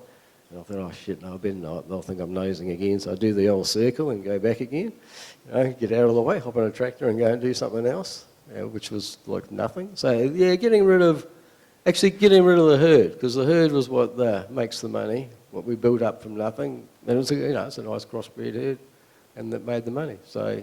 But when I say they'd kick me out or something, but they'd think, oh God, here he is again looking over our shoulder. I knew that, I knew they'd think that. So probably the cows. The cows were probably the hardest.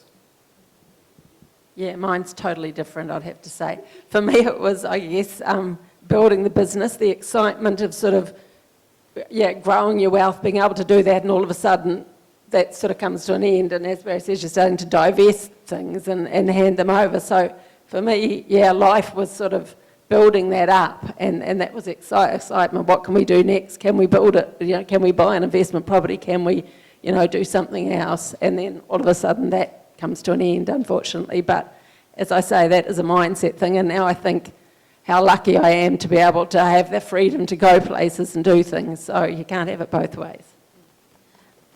So on that, when I've been working with farmers in regards to wanting to transition or exit industry as such, and they are grappling with the idea of moving to that next step, whatever that looks like. Do you think for you too, it has been that being mentally prepared, as you say, that has made it easier to now not milk cows every day, Barry, as an example, or not be on the farm every day? And what advice, I guess, would you give to them for that? Oh, yeah. Excuse me. Yeah, just to pick up on the point of not milking the cows and that, and not milking but not running the farm or any, having that, that hands-on, this is where the cows go, there's so much grass growing there, all those sort of things. The question comes back to, so what was the main... What would you say to farmers who are really unsure about stepping away? Yeah, mentally you do have to get in your head and start early. Really, and start early and think that I'm not going to be here in 2 or 3 years' time, and I need to find something else, And you don't need, off the farm. But I was talking, who was talking earlier about getting off the farm. I was always pretty good at getting off the farm. Discussion groups, obviously farming things, discussion groups, but local things, going to kids' sports days, all those sort of things. If you could, I always went there. So that I had that mindset anyway. But as for, right now, I've got to go backwards here. Right now, I go back to the farm. I'm going to go and feed some calves, but I go back there, and I probably haven't been to the back paddock except last week. I went down and had a look at something. I hadn't been to the back paddock for probably 6 months. There's no point. I don't even want to go down there. The son will say to me nice things like, "Come and have a look at the heifers this year." Oh, geez, they stink. I'm not going in there, But I started early. I started having milkings off, not coming back for milking, or we went away on good holidays, and had trust in other people. And can I just touch on that? Having trust in other people. When I first started farming, and I wasn't a farmer when I left school, I went and got a job, and a guy went away on holiday, and he gave me a responsibility of milking his cows. And he said, "No, you can do it. You can do it." So I've always had this thing about if you think somebody can do it, they usually can. All right. I'll just say, just look for the positives out of it. There's going to be a lot of positives there at the other end. Think of those. Think of the freedom you'll have. Think of the good things on the other side. Yeah, it is hard, but it's worth it. And hopefully, if it's a family that's coming in, they think it's worth it too. So we'll go back to the Mentee questions. Who do you believe were the key partners to your succession plan being enacted successfully? I guess you'd have to call the family the main one. You say it's the family the main one. The girls knew that Josh, when he came home for a couple of years, and that he wanted to stay at home, so they were the main partners. They were the main people who were involved. And then outside that, obviously you've got the accountant who runs the books. He works out how. And then there's only really a couple of other people. As I say, for us, it was that dairy farm analysis group. And they were a very honest bunch, and we would throw things at them. And I can't see anybody else that you need to get involved, other than some other farmers that you trust that probably are trying to do the same thing, or think they've missed the boat, because in this group there's older, younger, and everything else there. So, I don't know, eh? Yeah, no, I think I agree. I think we were lucky everybody was on the same page and everybody wanted to make it work, and that's really important. You've all got to be working towards the same goal. I'll just wait for the next question to come up. If you ever had differing opinions or business strategies during this process, how did you overcome these? So if people weren't agreeing, how did you navigate that?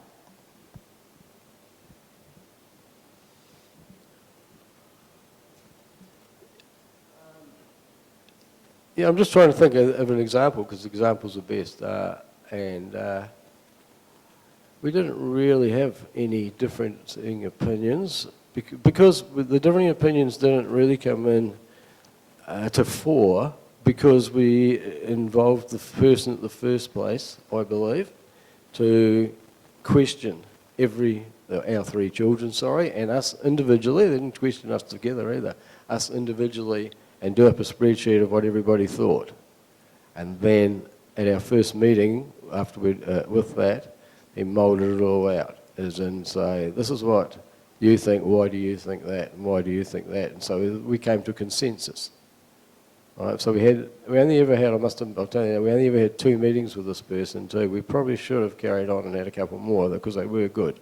But we felt after a couple of meetings, and that was after 6 months to 9 months, probably in that period, we felt that we were on our way, as in we'd involved the accountants and the other groups as well. So no, we haven't had any major, differing opinions of business strategy. Probably the good business strategy, different in opinion, was running the farm. We could get rid of our farm's reasonably well up with technology, but as you know, technology just keeps moving on, and it all costs hundreds of thousands of dollars. So moving that over to Josh and Lily meant that they could make those decisions. He wanted a 140 horsepower tractor. I wanted about an 85. Those sort of things. And they're true. They happen. He wants front suspension. He wants whatever. So handing the business over and thinking, well, it's his money now, not mine. Yeah, all right. Yeah, I'm just thinking, I remember when they first came in and wanted to buy some of the land, and we were a bit shocked because it was all happening so quickly, kind of thing. Obviously, there are a few good years of payout there, so we were sort of a bit taken back and said, oh, no, I don't think so just yet. And then we sort of went and had a discussion with the accountant and looked at when the different blocks were purchased and things, and it worked out that, yeah, actually, it was going to work out better if they did start moving into that sooner rather than later, though. So, yeah, there's always a bit of room. As I say, the plans sort of evolve. They're there, but they're not necessarily, in concrete. So, yeah, I think that was something that, it was brought forward probably a little bit because of circumstances, and they were ready. We never anticipated probably the milk price was going to go the way it did when we stepped back. So, there we go. The rationale behind transferring livestock and machinery rather than land to Josh and Lily, what was the rationale behind that? It's my stubborn, excuse me. My thoughts on farming are that cows buy you everything. Tractors, land, that doesn't buy you anything. The cows buy you everything. You get the milk out of the cow, goes in the tanker, you get paid for the milk. So that to me was, if they were going to, if we were going to work it this way, and we'll say, and they bought some land off us, as we've already said. So they bought that land with the money they got from the cows. So if we'd gone the other way around, and I don't like the other way around, because we could have sold them some land, but hell, they didn't have enough money to buy the land because they didn't have the cows they didn't have the checks. So it's up to them now when they buy the next piece of land in a lot of ways. And that's one of the reasons, once again, we're getting everything revalued at the moment and saying, there's the face value of the land. What do you think you're going to do in the next, 7 or 8 years, I'll say. And then that gives them the option to get their head around what we're thinking, what the girls are thinking, what everybody else is. So cows first. To me, always cows. You can make money out of a cow, but you can't make money out of a bit of dirt. I don't reckon. Yeah, I mean that was in essence the business. That was the money making part of it. So that they got that, and then could choose how they spent the money. Also, you've got to remember, this all sounds real great, but if they got into it and bought the cows and that and carried on and didn't want to carry on, that's fine. They could sell their cows and that. We'd still have a farm to sell. If we started picking off pieces of the farm and keeping all the cows, it's a lot harder to unwind. There's always in the back of your head, remember this sounds great at the moment, sorry, but there's always that unwinding a little bit in the back of your head all the time when you're starting anyway, all right? You mentioned that you continually have catch-ups or meetings with them in regards to how the plan is going, etc. What do they look like now when you do catch up? No, we haven't. Yeah, a little while, but usually it is a formal one at the accountant's office with him present. We throw some figures and things to him, and he does a bit of a spreadsheet kind of thing of how things are readjusted to make it look equitable. So yeah, it's quite a formal setup. We all come and sit around the table with the accountant kind of thing. So yeah, that's how it happens.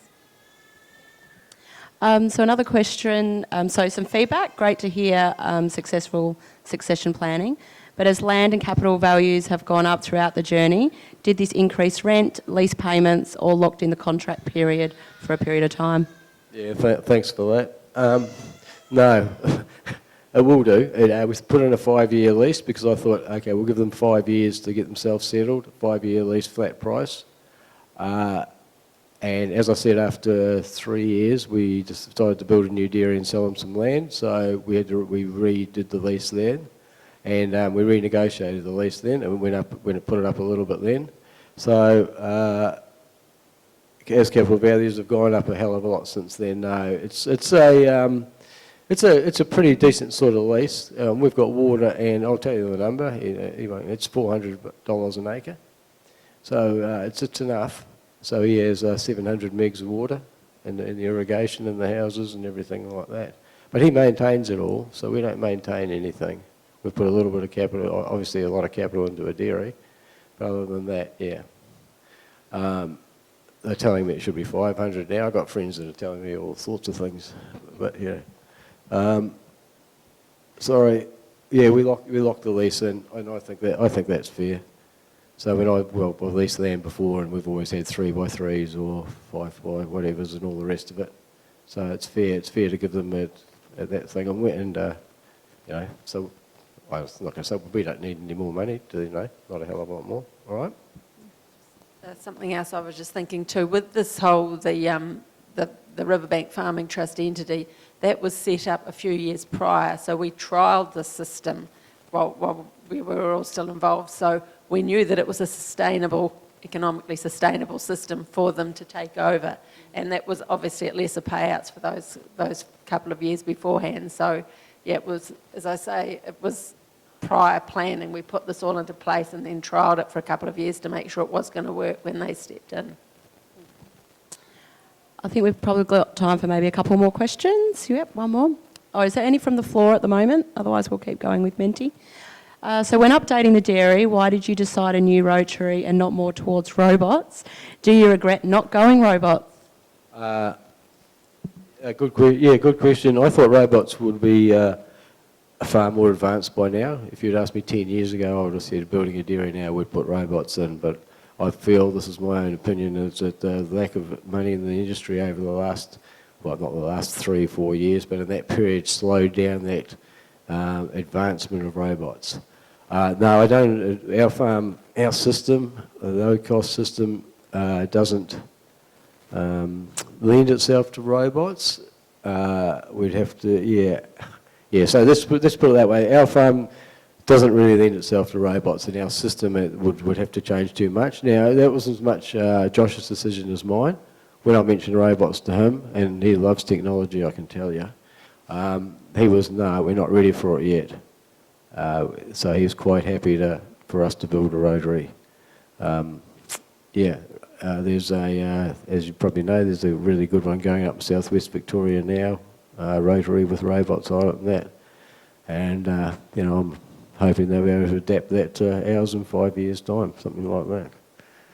That's where that sits. Is that all the question? Yep, yeah. That's great. So I guess just the one last question that I've got. So today we've heard from your perspective in regards to how your succession journey has gone.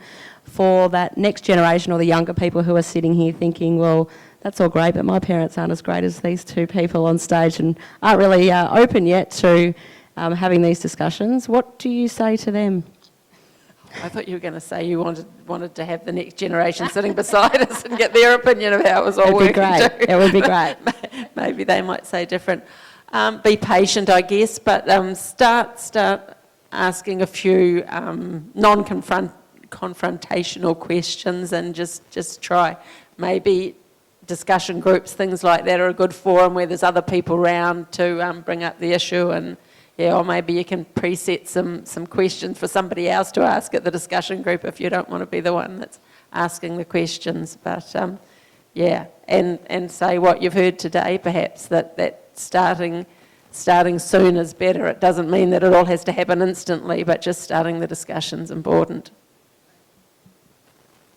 Very hard to, and we know quite a few people are in that situation.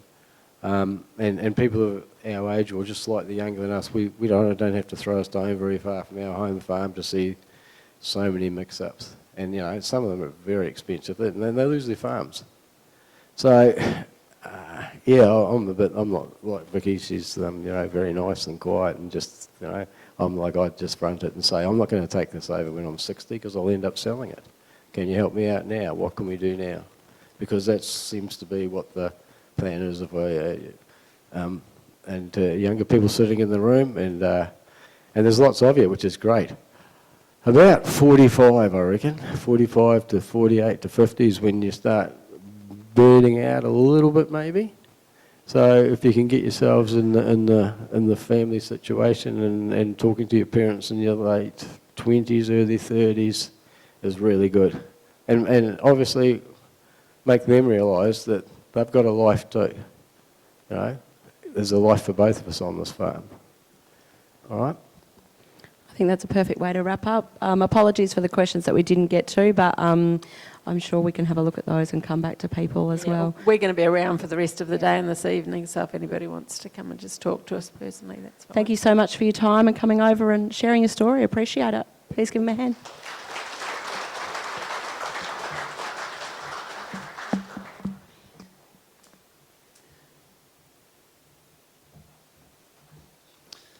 Vicky and Barry, thanks so much, and thanks for sharing your story. Like, it's a really powerful thing to actually hear people tell their story. It's very real, very relatable, and a lot of people in the room would have been thinking, yep, I can relate to what you're talking about there. But so thanks so much.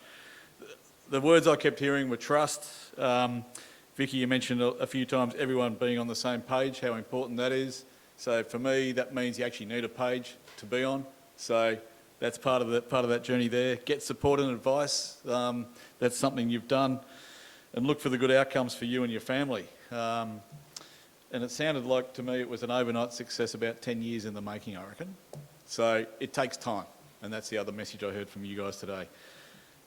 Sooner you start, the better you'll be. We're going to hear from Greg from Ellenbank Research Station in a minute. So while we're getting Greg set up, I'm just going to get you all to stand up, stretch your legs. Don't go away, please, yet. Lunch isn't too far away, but stretch your legs for sure. If you need a pit stop, do that. But we'll take about 2 minutes just to get Greg set up, and then we'll be into it. Okay, I hope you've stretched your legs. We're going to keep moving along now. Beck's given me the wrap up. Let's keep punching through. Can I introduce to you Greg Morris. Greg's from Ellenbank Research Farm in Gippsland in Victoria. Senior Technical Officer at the farm there. He's going to give us a bit of a description about what goes on there. And what I've been told is this isn't just another sales pitch, Greg. This is about some tangible evidence that actually points to the fact that alternative energies on a working dairy farm can make a difference. What's worked well? What are the challenges? We're going to hear that from you now. So thanks very much, Greg Morris. Can you welcome Greg?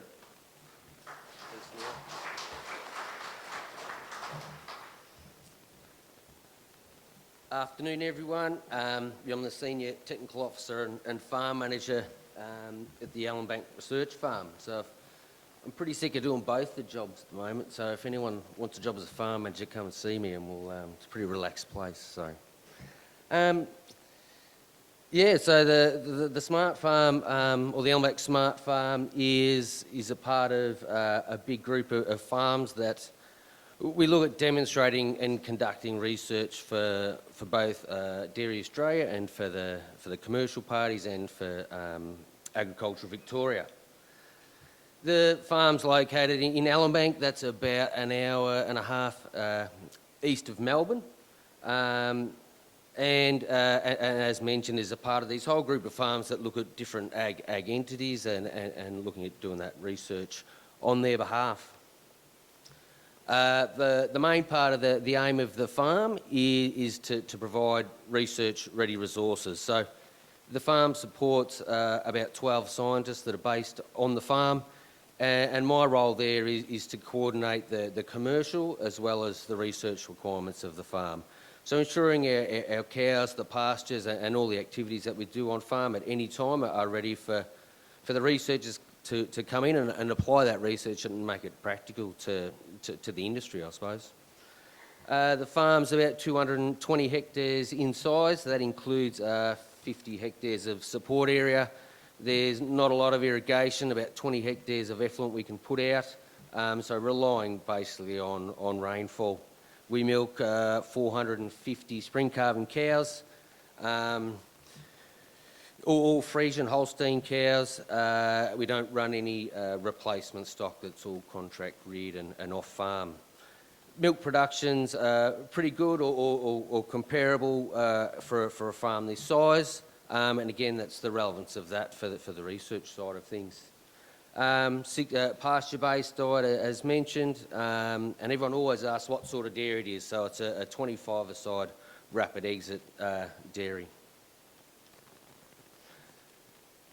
These are sort of the areas that we're focusing on the research for the coming season, and the big one that's come up is about becoming the world's first carbon neutral farm. This wasn't my idea. This was given to me about 3 years ago, and they said, by 2030, we should be able to become carbon neutral or be able to demonstrate that. So it's not carbon offset, it's carbon neutral, and that was sort of what started to create some issues. So the first thing we wanted to do was understand where that carbon footprint was coming from. So we went through Melbourne University, and they had a carbon calculator for a dairy farm of our size. So we went through and were able to identify where these are, and this was about, I suppose, how we could, or where to focus our attention to, and where we could get maybe some easy results. So we've got 19% coming from the manure and effluent from the animals, 6% from the soils and fertiliser use, 61% from the enteric methane, and that is the big proportion, and that's where we need to focus some energy, but that's not what today's about, and 14% being electrical or power consumption or uses. So the Victorian government opened agricultural energy investment plan. So this was available to all farmers, and we went through that process for our farm as well as anyone else. So the aim of it was to improve efficiencies, be able to manage the energy costs, and try and make resource a little bit more reliable. It included our on-farm energy assessments, and then from that there was rebates given for any improvements in the farm or infrastructure purchase to help this situation. So from our audit, we basically found that it could be divided up into proportions. Through the dairy assessment side of things, most farms that are of a similar size had basically the same outcome. So this again just sort of describes what that is. So pumping or shifting of water about 11%, buildings 10%, the dairy plant itself or the milking process 22%, and the big ones being the heating of hot water and the chilling of milk. So again, with those assessments, it gave us some options. So, and we had this target of being carbon neutral. So the first recommendation was to just put 400 kilowatts of solar on the roof, and you'll be carbon neutral in no time. But it didn't really demonstrate or we had the option now to demonstrate different alternatives to just putting and outlaying a whole heap of money for solar. And as most people realise, when solar's produced is outside of those peak times that we need that energy. So this was the path that we went down. So I'm going to quickly go through this and just go through each of the implications of the alternative energies we put through. So the first was the solar. So 99.2 kilowatts. Why 99.2?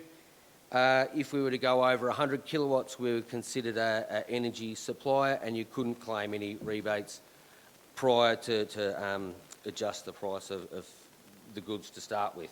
And this ran through a 110 kilowatt inverter.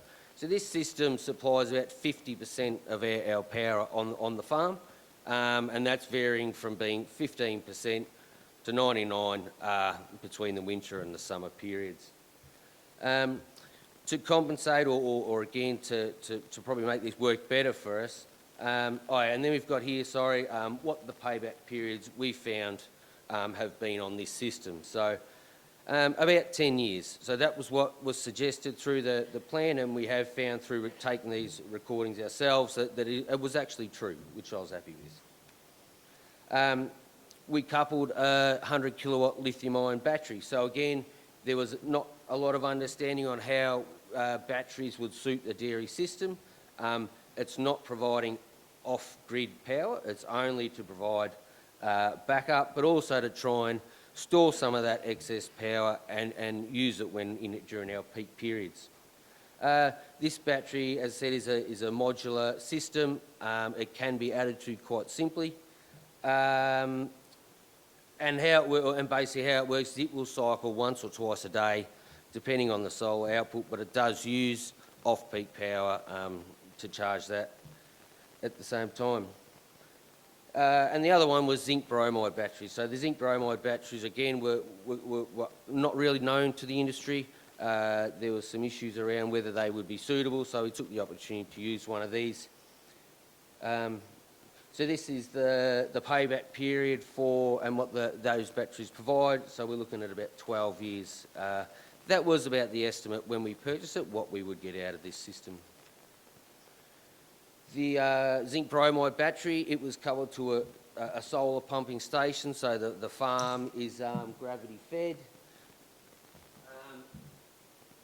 to a header tank, and there was the options here to be able to use a smaller system, couple this bromide battery to it and see how it performed.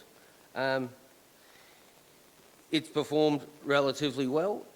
It supplies most of the power or the supply of electricity for that pumping during the summer periods. The battery gives us about 3 hours pumping time after the solar is complete, and it basically just buffers that period as the solar's not performing as we'd like.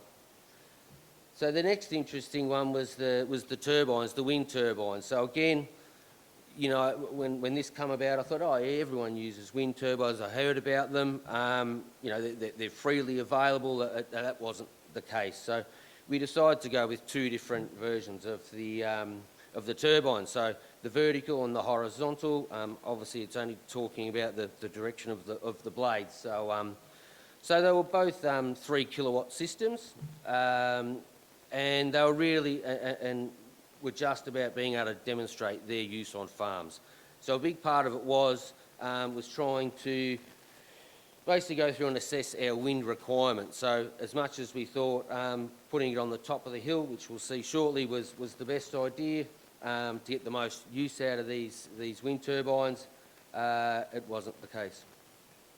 So the payback period on here, as you'll see, and these are from our actual measurements, is about 70 years. Where these things could be adopted and with better technology, I think is where they're going, but there was a few challenges in having them installed in the first place, and they're the things that we've learnt. CO2 heat pumps. So again, within the industry, they weren't seen as suitable for a dairy enterprise.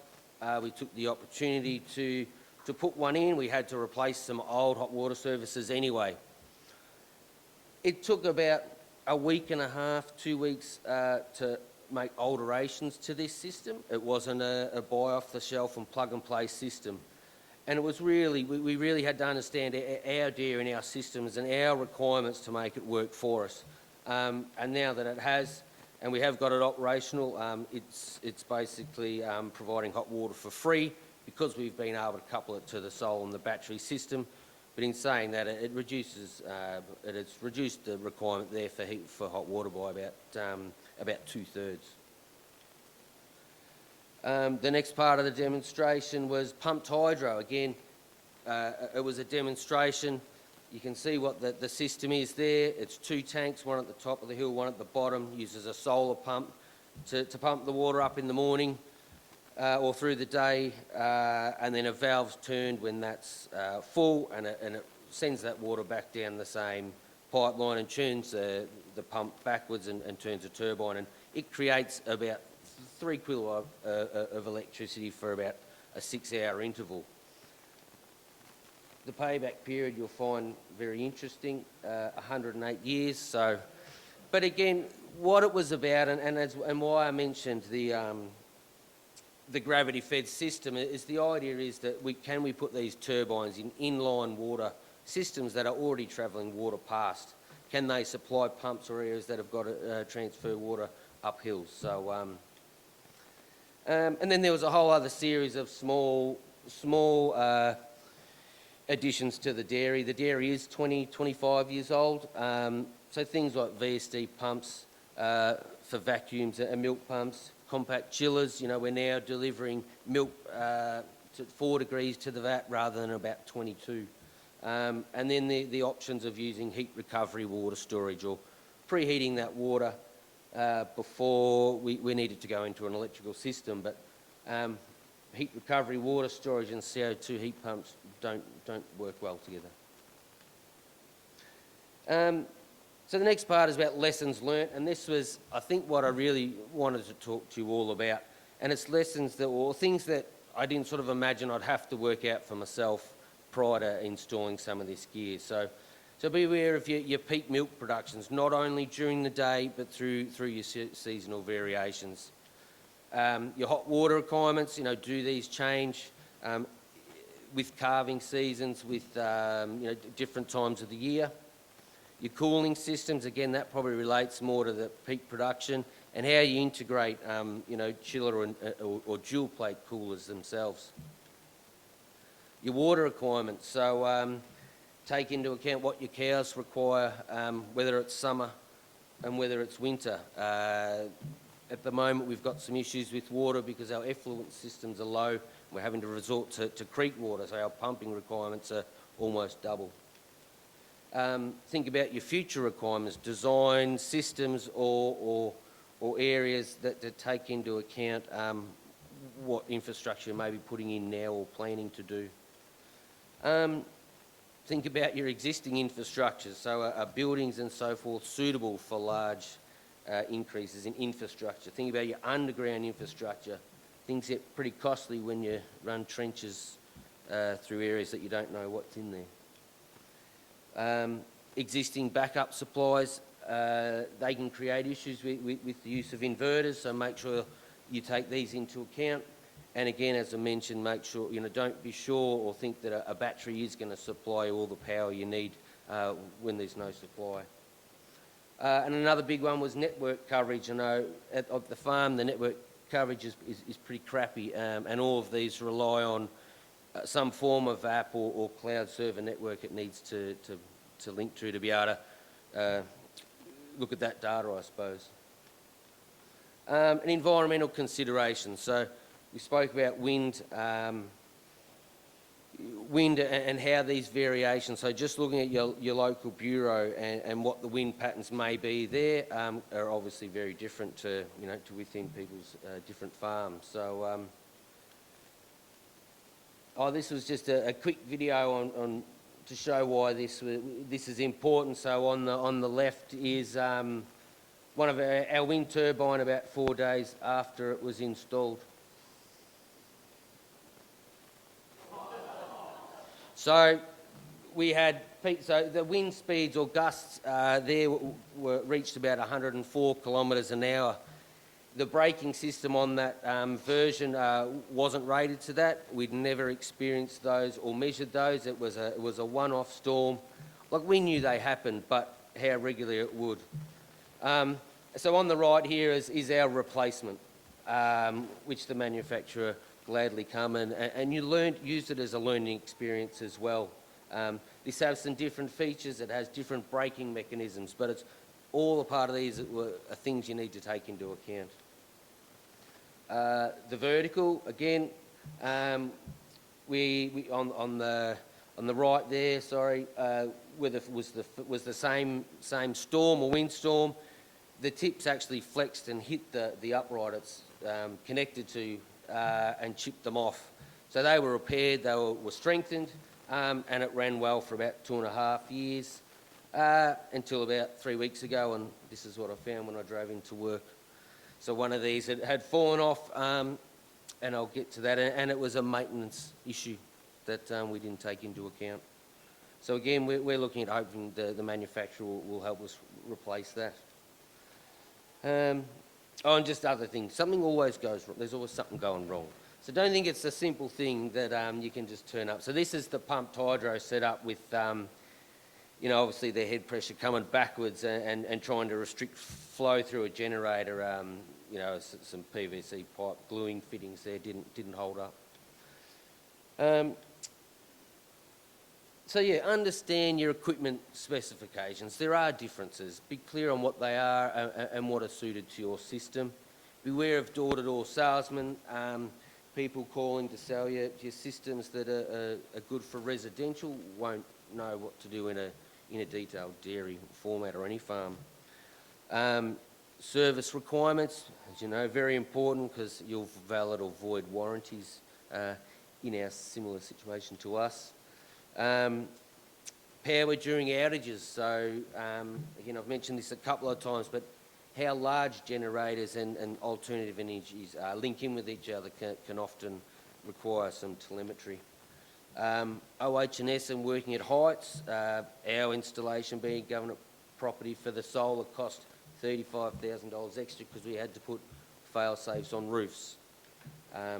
Being aware of your government and council regulations and building permits, it can hold up installations pretty quickly. Post-installation, make sure you undertake the training you need. So whether it's for maintaining it yourself or just being able to access the apps and understanding what you're looking at on those online or those systems, what it actually is you're looking at. Monitor the performance from new and how they operate throughout the seasons. There are ways to optimise or tune these systems to get the most out of them. And definitely keep records of your maintenance, but also if you make alterations to the system, keep those records yourself because it's nothing worse not remembering what you did have them at and have to go through and work it out again. So just to summarise on the payback periods or the savings, we've got our solar. It is supplying, as I mentioned, about half of our power. That is saving us about $25,000 a year. The batteries, the wind turbines, the CO2 heat pumps, the pumped hydro and the dairy plant. Again, the dairy plant, a lot of that things went in before we could monitor the power consumption. So again, we just need to work on that and see what the value is. So thank you very much.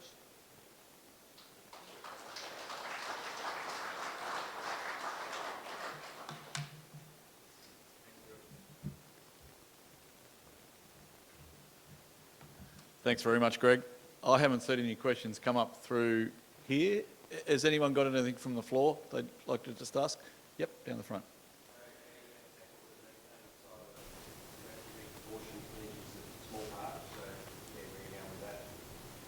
So I think that... Greg, the methane from the animals, there's a lot of work we're looking at both genetically and feed-based. So there's a lot of work around the seaweeds or the supplements going into reducing those methane emissions. And I think just improving efficiencies on a single cow or an individual cow level, I think is going to help improve. So I think it's not one thing. I don't think we're going to be able to feed this particular additive or do this that's going to fix the problem. I think it's a combination. So again, I think we're trying to become carbon neutral by 2030 is going to be a difficult one.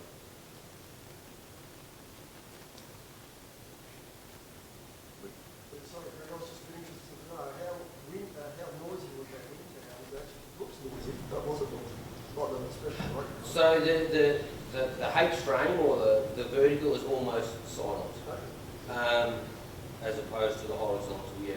So the vertical, the new vertical is still not commissioned.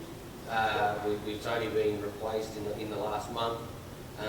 So yeah, but when it is operating, it is almost silent.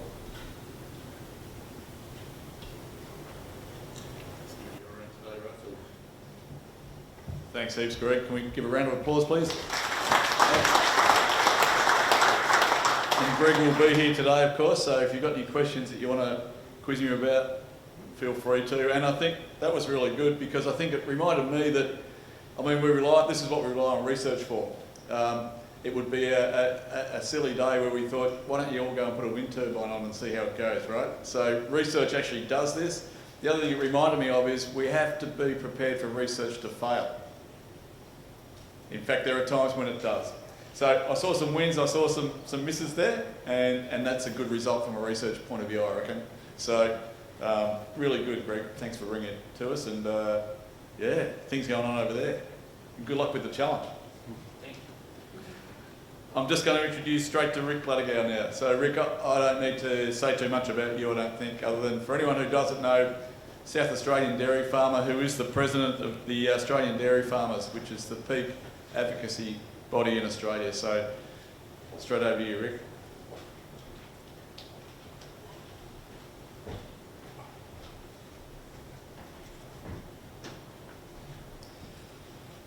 Well, good afternoon. I know that I'm standing here between you and lunch, and I am used to being amongst the wolves a fair bit, so I'll rush through this relatively quick.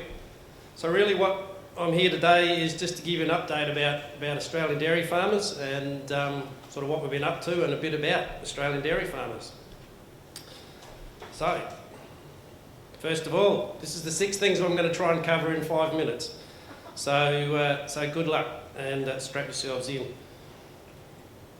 First of all, a bit about ADF. So we usually get a bit confused about our role compared to what Dairy Australia is. So we are the peak dairy industry body in Australia, and the great thing about it is that we are the only peak dairy industry body in Australia. There is no other one.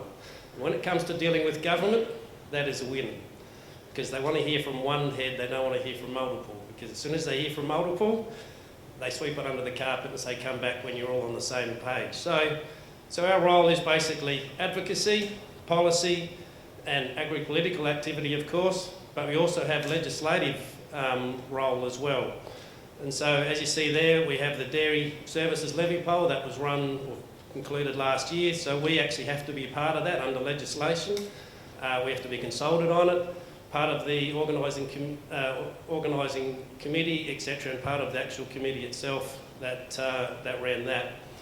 And as well as with DA's statutory funding agreement, we must be consulted. DA must consult with us on that, and we actually are asked by the government to actually do a report on DA every year of how it's functioning and how we see it.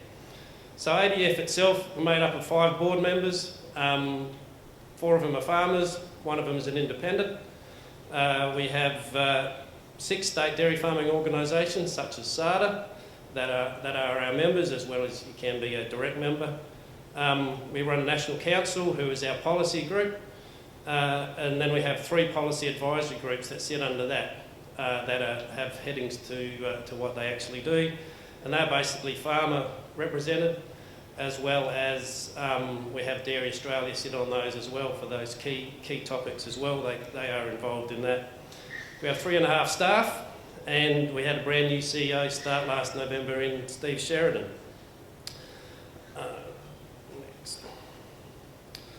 So one of our other legislative things is also under the Emergency Animal Disease Response Agreement. So heaven help us, if there is ever an animal disease outbreak, we have to be contacted by government. We are one of their first points of call.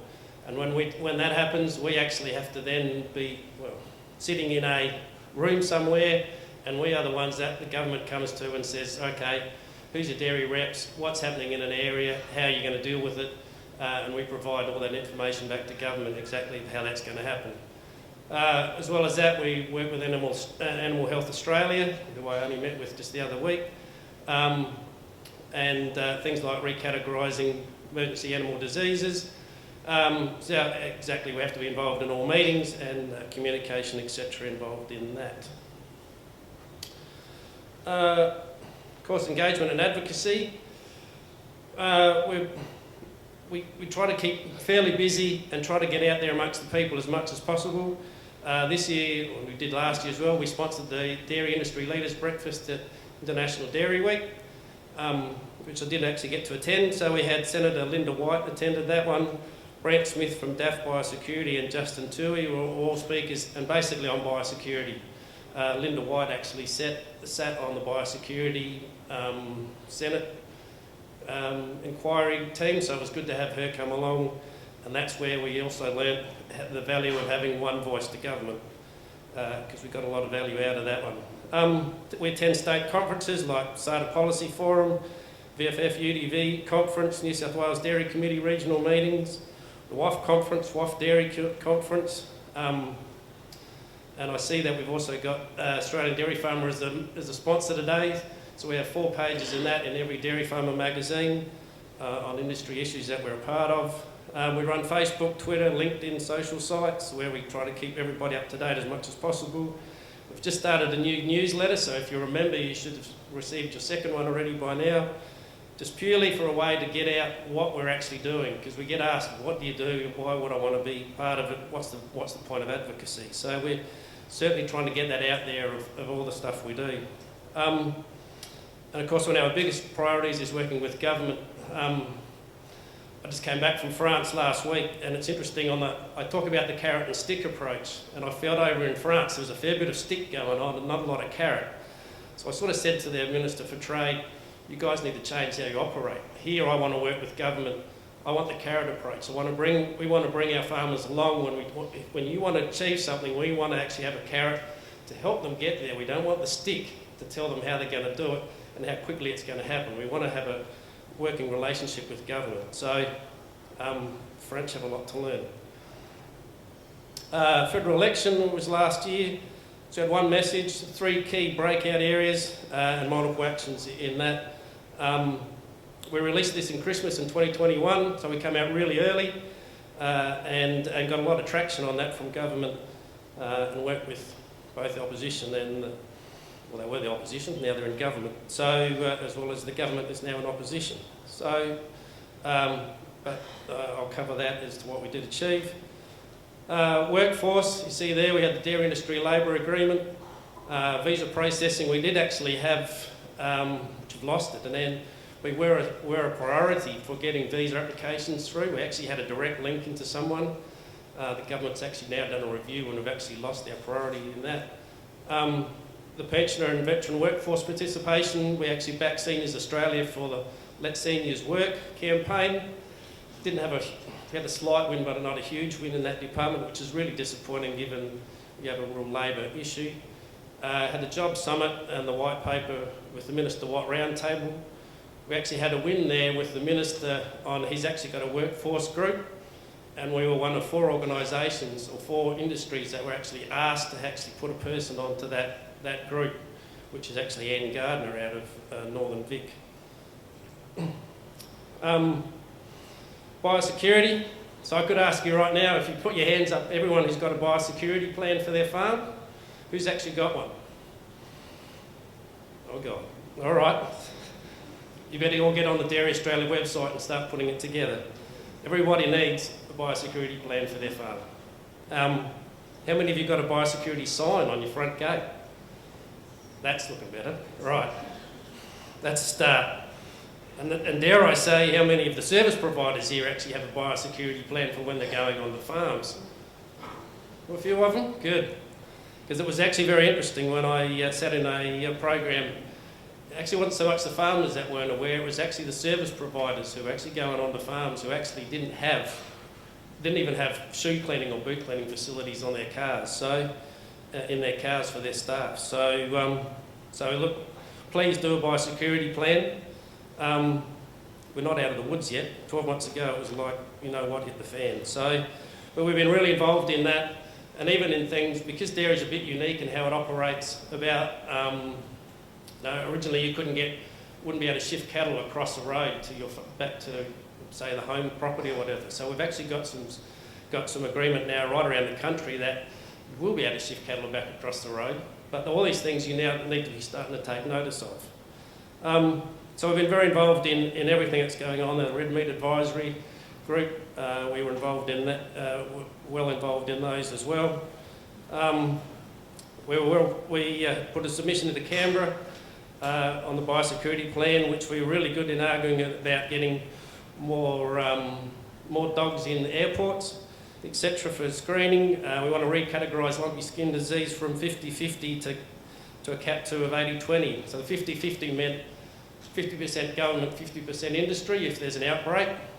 We want to recategorise that to 80% government, 20% industry. So a massive saving to you people, because you're the ones who'll actually have to pay for it in the end if it does happen. So the cost of the outbreak. Strategic initiatives, we've just done the food security inquiry, which we did a submission to. Surplus calves, as Sarah spoke about earlier, we ran a task force, which is a whole of industry from farmers right through to processors, all got together, and as Sarah did outline in that where we got to with ADF, although the board's still got to actually sign off on that yet.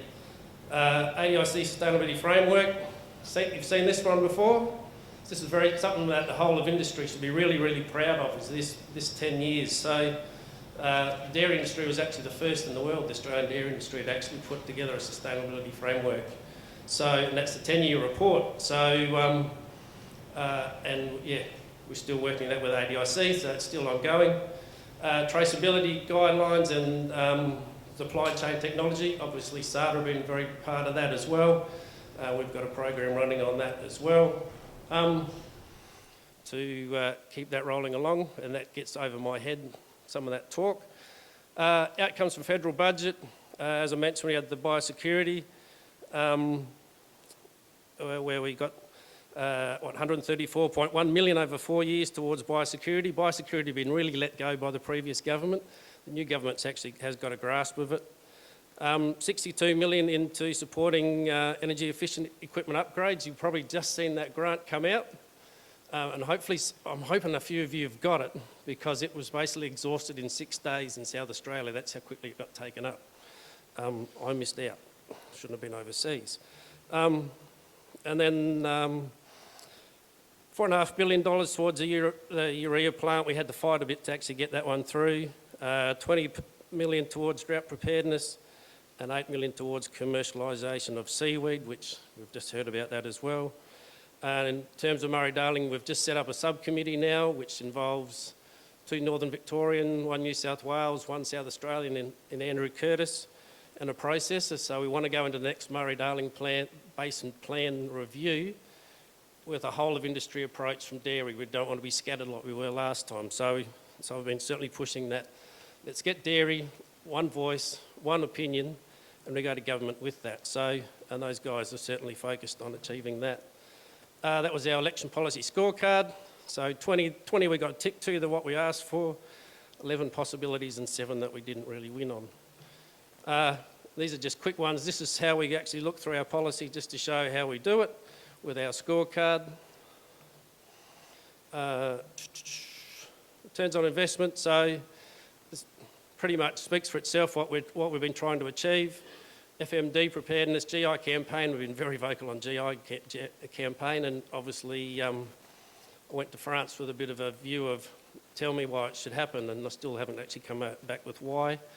Reclassification of lumpy skin, the value of data gene, which we actually set up in originally, the value it's been,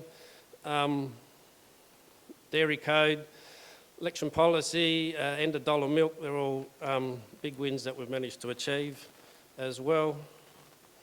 And just in summary, we run a pretty huge work program. We cover a lot of issues with a very small but very dedicated staff. And as I said with the government, we try to work with the government, and the new government's been really, really good to work with. We've got an Ag Minister who comes with no preconceived ideas, and that's actually valuable because you can actually put some decent ideas in his head. But he's been really good to work with, as has pretty much the rest of the government. The water one's going to get really interesting. We work with partnership with many agencies, so like I said, Dairy Australia, Australian Dairy Products Federation, who else? Everybody, government, you name it, but certainly high benefit cost to ratio, and as I said, the importance of participation and unity. So the fact of one voice to government is what gives us the best results for industry, and that's what we've been achieving. So obviously, if you want to be a member, you've got to be a member of SADA, and if you're a member of SADA, you actually get to join ADF for free. So you don't get many things for free, but this is one of them. So if you're not a member of SADA, become one. If you're not a member of ADF, see SADA, and you just tick the box, and you can be a member of ADF. So thank you. That's the brief summary of ADF.